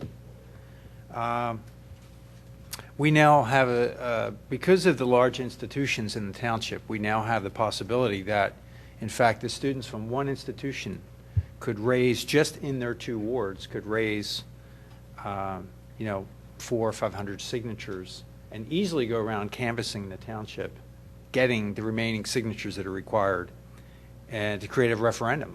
And that referendum could be something as simple as allowing dance parties on the weekends or eliminating the Board of Commissioners. So you never know. And in particular, eliminating this commissioner right here. So anyway, I don't want to be overthink this, but I just thought in a township whose population has gone up significantly since 1976, requiring that number of signatures for the referendum to be higher makes sense to me. And I'm just recommending that we raise that number from 75 to 150, which brings the total to 1050. All right, well, the issue is now, John, right now, it's 10% of the registered electors, right? The 10% of the Yes. registered electors. Yes. Right. And I went out and got 10% of the registered electors to put Brook Farm on the ballot. Jim went out and got 10% of the registered electors to put the elimination of the treasurer's office, I vote on that, I think it should just stay the same and there should be no change. I have to say, I've actually given this particular issues a lot of thought since our last meeting, and I too think it should be 10%. I don't think that's a insurmountable number at all, and a low number. I think 850 is a pretty low number. It'd be pretty easy to get 850, and it gives the opportunity for kind of hijacking of the democratic process by a very small minority, and it's not without cost. I mean, referendums are very expensive, and they're very time-consuming, and they're very distracting, and of course you need them, and they're an important tool for important issues, but they can be hijacked if it's too easy to do it. And I think 850 is a really low threshold, really low. That would be very easy to get in, canvassing one neighborhood or in a school or whatnot. I think the 10% has worked. I don't think that's an insurmountable challenge at all. My opinion is that we keep it the way it is. John, would you like to just mention something here? May I just comment on it? Because obviously we did spend a lot of time on this issue. I think there are two questions, really three questions. One is, do you have a fixed number so people know what the number is? Or do you have a percentage? And Christina Peroni did a survey of the number of voters and registered voters in the township over the last 4 elections, not including this most recent one. They go from 20,773 in 2011, this is just the registered voters, to 21,376 in 2010, 21,179, and 21,974. So you have a moving number that you have to sit there and figure out what that number is when you're going back and looking at the voting. That's why the committee thought that the appropriate way is to fix a number. You might fix a number that's close to 10% of that or less than it, but people would know what the number is. Can I ask you a question on that count? Yes, sir. 850 and 2100 are not close, in my opinion. No, I'm just dealing with the issue of, do you fix a number? Yeah, I understand that, but you said they fixed it at, maybe I misunderstood your Let me get comment. into the 850 in a minute, but I'm trying to break this up into kind of decision points. One was, should you fix a number or should you just leave it as a percentage? It's simple. The Board of Elections, at the end of registration period, certifies the number of registered electors in Radnor Township. So that happens twice a year. So it's a set number that you can get from the Board of Elections. You take 10% of that. It's simple. It's simple math. It's arithmetic. Yeah, it's arithmetic. Well, what we're saying is the number moves a little bit. I know, but you is it can do worth that. putting on the ballot to get a moving number? The other is the voting issue. That is the percentage number, and and I will say there were disagreements in the committee as to where the number was, and in a legislative sense, we reached a consensus, which was a compromise among the number of us. But what we looked at, first to remind us, we're talking about a 30-day period in which you can solicit these signatures. It's not an extended period of time. It's 30 days back from the date that the petition is submitted to the commissioner. So you've got really a very short period of time in which you've got to collect 2,000, 1,850 numbers. So it's not something that you're out over a several-month, several-week period doing. We looked at the voting, people who come to vote, and with the thought that the people who come in non-presidential elections are probably more interested in the township business than in the presidential elections, where you have a lot of other forces bringing people out to vote. And in the non-presidential elections, in the general election 2011, there were 5,470 voters in it. In the non-presidential election, 2009, there were 4,971 voters. So what you have is a much smaller number as to people who are coming in and participating in an election system that's focused on the township rather than who's going to be out for Obama or who's going to be out for Romney, and the generation of large votes. And when we looked at this, we thought that that was probably a more appropriate number to look at as a basis of the township residents who were interested in township activities. So we're moving the number around clearly, but when you look at 5,470, which was in the 2011. Well, are these general elections you're talking about? This is the general election. Yeah, well, the problem that I have... I got the primary number if you wanted that. It's a lot smaller, yes. The primary number in 2011 was 2,400. That's how many voted in the primaries. So you're even getting a smaller number of that. But the problem is if you only get 850 votes and you're only voting 15 or 20% in a primary, maybe 25%, then if you can put it on a primary ballot, it's very easy for a small group, not a majority, but a very tiny group, to decide what's happening in this township. That's right, and this is a really, I know, goes to the essence of democracy. We want to make it easy for people to change our laws if we're not doing our jobs. But we don't want to make it too easy. We're going to end up like California. You know what happened in 1977? Howard Jarvis started Proposition 13. They've had, I don't know, over the years, 25 propositions. They've emasculated the power of the legislature. The legislature can't do anything now on any subject that's been approved in a plebiscite by the voters. We don't want to have that kind of problem in Radnor. I don't think we disagree that the committee was really trying to draw a balance between a system that permitted the residents to actually have some initiative or referendum system and a number that was such that it wasn't so large that it was effectively removing that. I mean, yeah, but we've done it. We've had the history. We've done it twice. Jim did it, and I did it. We were the minority. We weren't in the majority. And the only argument you're giving us... The issues that went on referendum, the commissioners can put any issue on referendum, but they wouldn't put either of those on referendum, so the citizens had to go out and get the signatures. We went out and got the signatures. We did it. It wasn't impossible. It wasn't a hard task. We did it.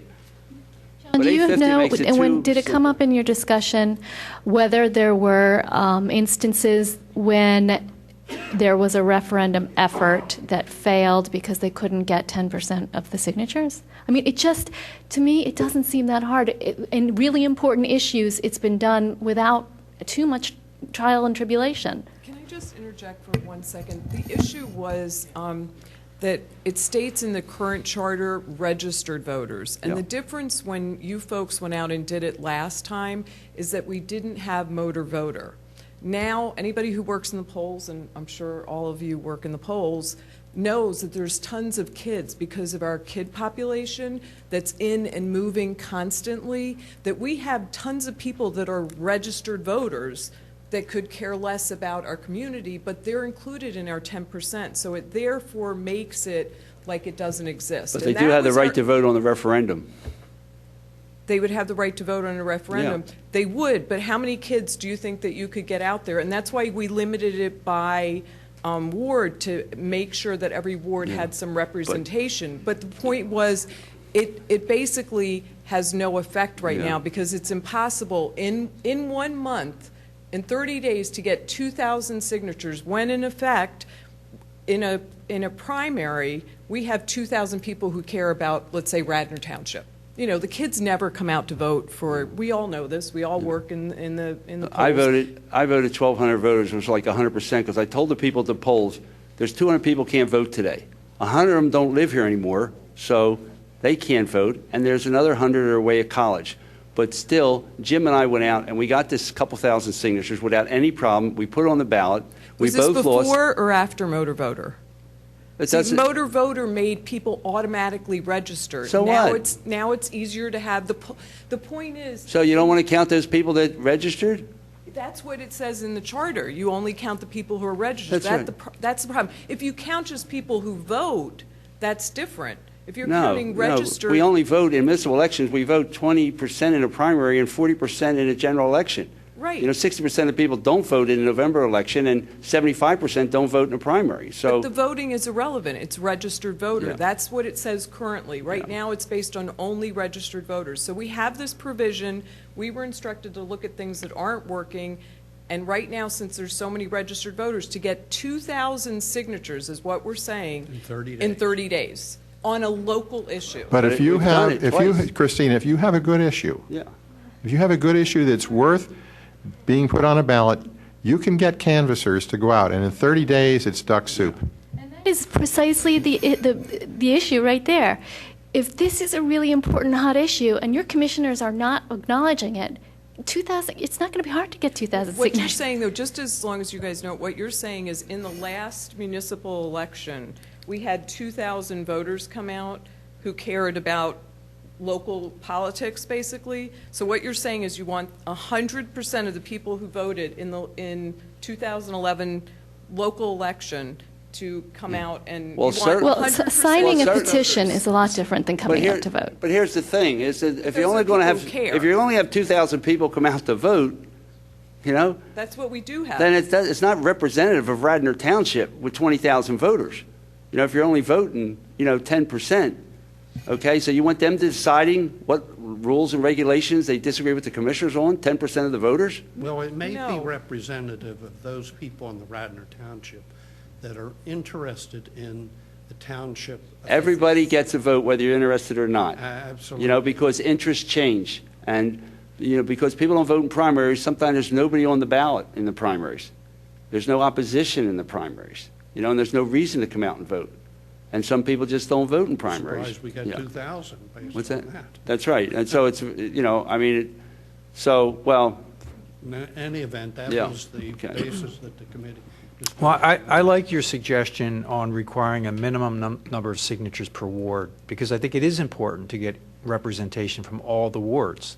You can imagine that certain things that may be done in this area are not of interest to those who live in other parts of the township. So I think I support, and I don't have the votes clearly to do this, but I support this idea that you need to have a minimum number of votes per ward, and at 150, you not only ensure that you have representative democracy at play, where every ward in the township is getting a fair place in this, and required to do so. Otherwise, what we could end up with is, 2,000 people from one ward. we could have Bill and Jim, because Right. of their resources and their ability, and knowing... resources. So how about, But at the end of the day, I'm not- it has to this is get a- on the this is a- ballot and Yeah, people vote for it. everybody Even votes if for it's it. 2,000 people from one ward who put it Yeah. up there, Yeah. everybody has to vote for it. The thing is that I wouldn't mind having a number of voters, but why, I don't want to change. I don't want to put a ballot question, just for 100. But go and 150 look at voters. what John is saying. He represents the Villanova area. What if Villanova wants to build a 15-story building, and so all they need to do is get, right now, 2,000 kids to sign up, and all they do is go pass it around class. Everybody's got to sign this. Well, they got to register first. Yeah, they are registered, Bill. Yeah, I Now don't they think are so. registering Yeah. because it's motor voter. Kids Yeah. are registered But all isn't over motor the voter place. where your driver's license is from? Yeah, they're not No, registered. yes, it Right, is. so if they live in New But York and come here. Pennsylvania, Yeah, but if they live in New York and Pennsylvania. that's where their driver's license, they're not registered here. Yeah. No, Pennsylvania. has Christine, the motor bottom voter. line is it doesn't matter what Villanova or Bill Spengler or Jim Higgins, all the voters of Radnor Township vote on it. We don't, just by going out and get the signatures, all it does is put it on the ballot. I Everybody votes for completely it. understand that. Our job was to look Yep. at where we had vulnerabilities. Well, with the and- new voter ID law, we're going to see most of those kids go over to the photo ID center and get their voter Right. ID card, and therefore they will, in fact, get registered and so on. So You're giving a lot of power to different institutions. It worries me when, for instance, if the new dorms are built and you end up with 1,000 students living in a place that don't currently live there, you now give them incredible power on this John, township. they have the power now. if they wanted to register 4,000 students, they'd have a good block in any municipal election. They have the power now. So, but they don't register here. They live elsewhere. And the vast majority of students do not register here, except maybe in a presidential election, they want to make it convenient. But most of them, But if they're living, I think the definition here is residency, and if they live in the dorms, it's 6 months is the, I think, in yeah, Pennsylvania. no, they can register. They are then therefore considered residents. Yeah. But if they of care that Radnor. deeply about an issue, they could all register, and 4,000 of them could show up in your precinct, and Lane's precinct, and Kevin's, and be a Well, big block of I vote. hope I'm not telling you I told you so in a year or two, when one of the issues that you care about the most is defeated by students, or, Yeah. you know, a very small group like that, so. So any interest in keeping the 10% and then just having a smaller number by ward? There's no sense of putting it, if you're going to have 2,000, then why vote on it, a question like that? Just leave it the same. I I would say agree. logistically, if you have a higher threshold, 2,000, and I'm fine giving the number 2,000, but I don't think it's one phone call to find out what the elected registered, I don't see really the merit. You have to in picking file the a number. petitions with the county, so therefore you get the I number believe it at really the soon. 10%. Logistically, then we don't, is there anything else here that needs to be changed? No, it's 10% of the registered electorate right now, Right. John, right? Yeah. Right, I mean, I see the merit in putting a number because it's easier to start off with. However, if someone feels so passionately about an issue, one phone call is not going to dissuade for them to find out what the number of registered voters are. One phone call is not going to dissuade this group of people from, you know, going ahead with a petition effort. So I would leave it the way it is. All right. All right, so make a motion, Bill, then. 'Cause you Well, we to- don't have, yeah, well, we don't, No, because it's changed. So we need a, don't we need a change, don't we need No. a motion or a sense of the board to change it back to the 10%? this is recommendation. So we're not voting to change this, John. Right now, it's 10% of the registered electors of each ward of the township Unless we qualified vote to change it, Correct. yeah. One little change. 805A1. They're recommending in line 1, at least, the words "at least" be inserted. That's okay. But then they're also saying in the third line to add a sentence, any registered elector may serve as a circulator. Shouldn't it say any registered elector of the township?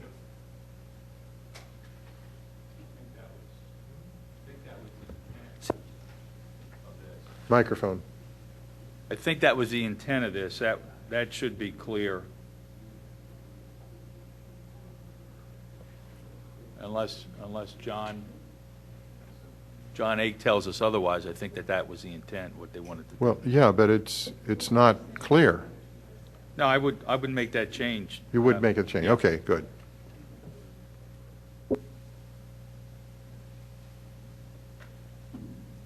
John, you don't need a vote on that issue on the, leaving it the same, 10% of the registered elected voters? No, the only thing, though, in 805A1, there's some verbiage change in that paragraph. So it would read, contain the names and addresses of at least 5 registered electors of the township designated as the committee of the petitioners, including the person designated as chairman, and any registered elector of the township may serve as a circulator. So that is That comes out, because that's law now. pardon me? That's law now. That language? Any registered elector can circulate a petition for referendum, right? Yeah. What was the reason for that? I guess I'll let John address it, because I don't recall I know there was some discussion at one of the meetings on this point. There was some uncertainty about whether or not a circulator needed to be those 5 electors that were signing the petition, or No. whether they could be more. And I think the committee generally felt that It could be anybody. I mean, that's the way. Any it registered operates. elector can But circulate a we- petition we under. just- We proposed to add this language just to clarify it, so that there was no doubt in anybody's mind that any registered elector of the township Well, could be that's circulated. controlled by the election board, Yeah, that that- you're going to have you're going to be a registered elector to circulate a petition, and you're going to have to be a registered voter to sign the petition. Right. But you don't have to put that in the thing, that's the law. I mean, John, that's the existing law, right? I mean, the committee just wanted to reinforce this? Well, we had committee members who believed that there was some ambiguity in whether or not you could do it. And we decided to deal with that ambiguity by clarifying that an elector could be a circulator, any elector. The other issue that we dealt with here is putting the "at least" in there, where it said 5 registered electors beforehand. The question was whether or not you could really have 7 electors, 1 from every ward, and whether the 5 was an exclusive number, and therefore that's why we added the "at least" in there. But that was the final. It sounds like sentence. we don't really know what the election law says, so No, I it's, think we ought to leave his sentence in and put in "of the township" after elector. no, Which was the intent. we're not changing it at all. We're taking all the new stuff out. It works fine, Jim. Any registered elector can circulate a petition and take it to the county. Yeah. And, what's that? No.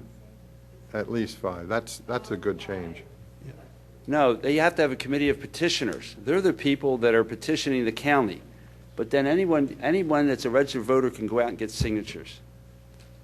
All right? I mean, that's the law. Can I, So- let me look at the election Okay, law Yeah. Yeah. on this, Clarify because, what the law is. because I don't think there's a limit of 5. It doesn't say No, only. no, this is for the petitioners. This is Radnor Township's rule. This isn't the county's rule. This is Radnor Township. It says here, you got to contain the name of 5 registered electors of the township. That you have to have a committee, designated committee of the petitioners. So 5 people designated the committee of commissioners. They put the petition together. They sign the petition. And then people go out and circulate it, and you sign a circulator. But can you have more than 5? That's the question. No, you can't have more than 5. Why not? This is just 5 registered electors are signed as they're the ones that sign to put it on the ballot. The question. So you have to have 5 registered electors petition. So you don't want petition. more than 5? You only need 5. 5 petitions say we want it on the ballot, but then you got to go out and get 2,000 signatures, and anybody can circulate the petitions. Once But the you're committee- saying you cannot have 6 or 7 or 8? No, it says 5 registered electors. I mean, the thing is that you're petitioning to change something, so you just have 5 people get together and say, we don't like that, we're changing it. We're the 5 petitioners. Now let's go out and get 2,000 signatures and get 500 people to be circulators, but you just have 5 petitioners. I think that was Simple. our question, Bill. We weren't sure if anybody could be a circulator, and so that was our concern. Can anybody be a Yes. circulator? And I that's why I we did Brook Farm, and the Democratic Committee were all out and were circulators. Okay, but Yeah. that was our point, to just add that anyone can serve as a circulator. It was just to clarify. Yeah. Well, That John, there you might just be checked the 5 law. petitioners, but Did you, anybody. did you look at the election law? No, we On did- that? I mean, no, I- we were let just me, let me looking- look at that, because this seems to be, maybe something can be solved without putting another little Yeah. charter question on here, Yeah, but no, let me. You have 5 people petition. They're the ones that are petitioning the court, and then you got to get 2,000 signatures to back them up, and anyone can sign those, circulate those petitions. But they're the 5 petitioners that go to the court and say, we're the people that are requesting this.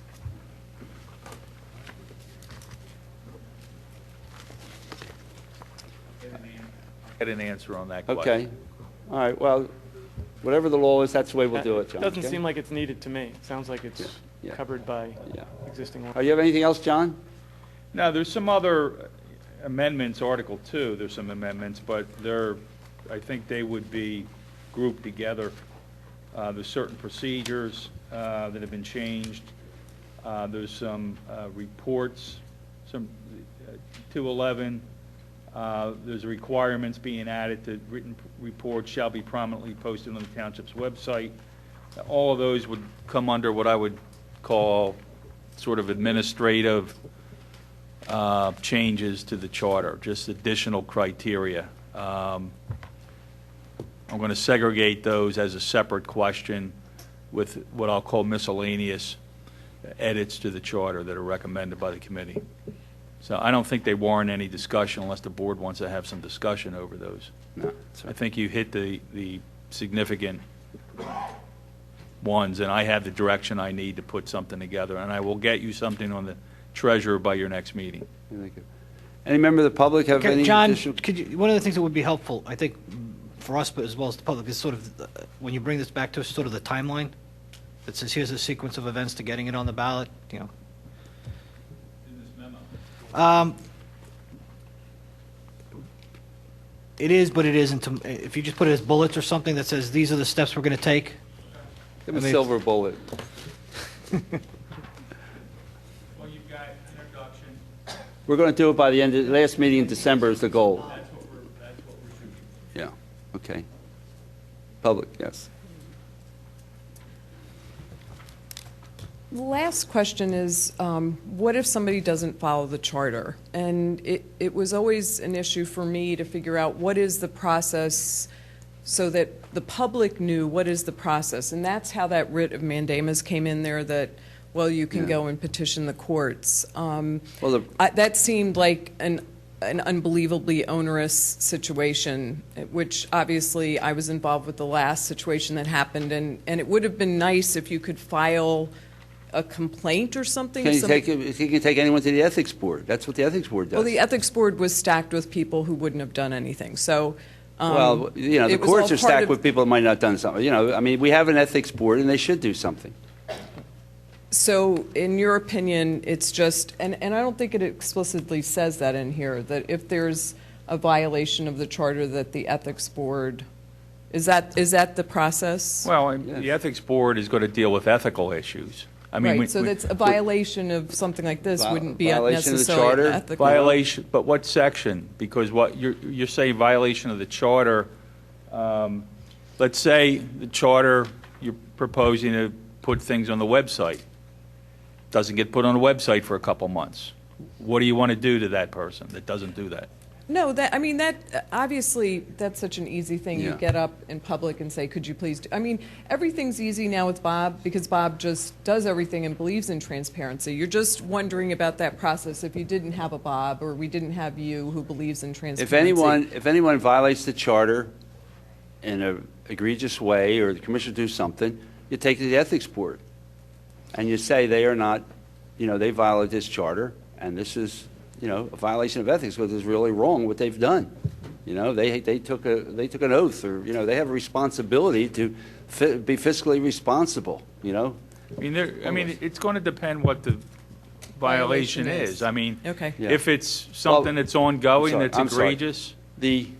Your first course of action is to the commissioners. Yeah, of Okay. course, obviously. And then if we don't do it, then you can take us to the ethics board if somebody does something real bad. If the staff does something bad, you bring it to our attention, it's us to make sure that they do it. That's an easier Yeah. issue to deal with. But it's, if, again, I think we've belabored this issue for a very long time. Yeah. But if someone does something and you come to this board and then the board has the same issue, I just wanted to have a process in place. And if you guys want to have a conversation about it, fine. If you don't, I don't know the answer. Let me I just don't ask know one the follow-up answer. question about that. If we go through that whole process and the resident feels like the Radnor Township Ethics Board is not fairly hearing something, couldn't they go straight to the state ethics board? Yes. So, I mean, there's not even a requirement to go to the local ethics right, board. you can always go to the bypass state ethics board. The local ethics board to the state ethics Right. commission, and whatever court remedies are available, and it's going to depend on what the violation is, whether it's mandamus or an equity action. But, I mean, you're violating state law if it's say a bidding issue, then But that's an If ethics you're act. violating a charter thing, you're not necessarily violating a state law. Yeah, but It depends on what it is. But But in I a- believe they would rule on an ethics would. violation of your home rule charter, yes. Yes. Yes. But in the Okay. end, if your elected officials and your staff and everybody disagrees with you, we have residents that just go right to court, you know, here, and take us to court on a whole range of things. So, Okay. how are we doing? What do we got? Public comment, anything else for the good of the order? Yeah, somebody from the Fire Department Auxiliary asked me to make notice of the Breakfast with Santa, which will be Sunday, December 2nd. So that information either is or will be on the Township scroll very soon. Okay, can I have a motion to adjourn? Move we adjourn. Second. Second. All those in favor? Aye. Passes.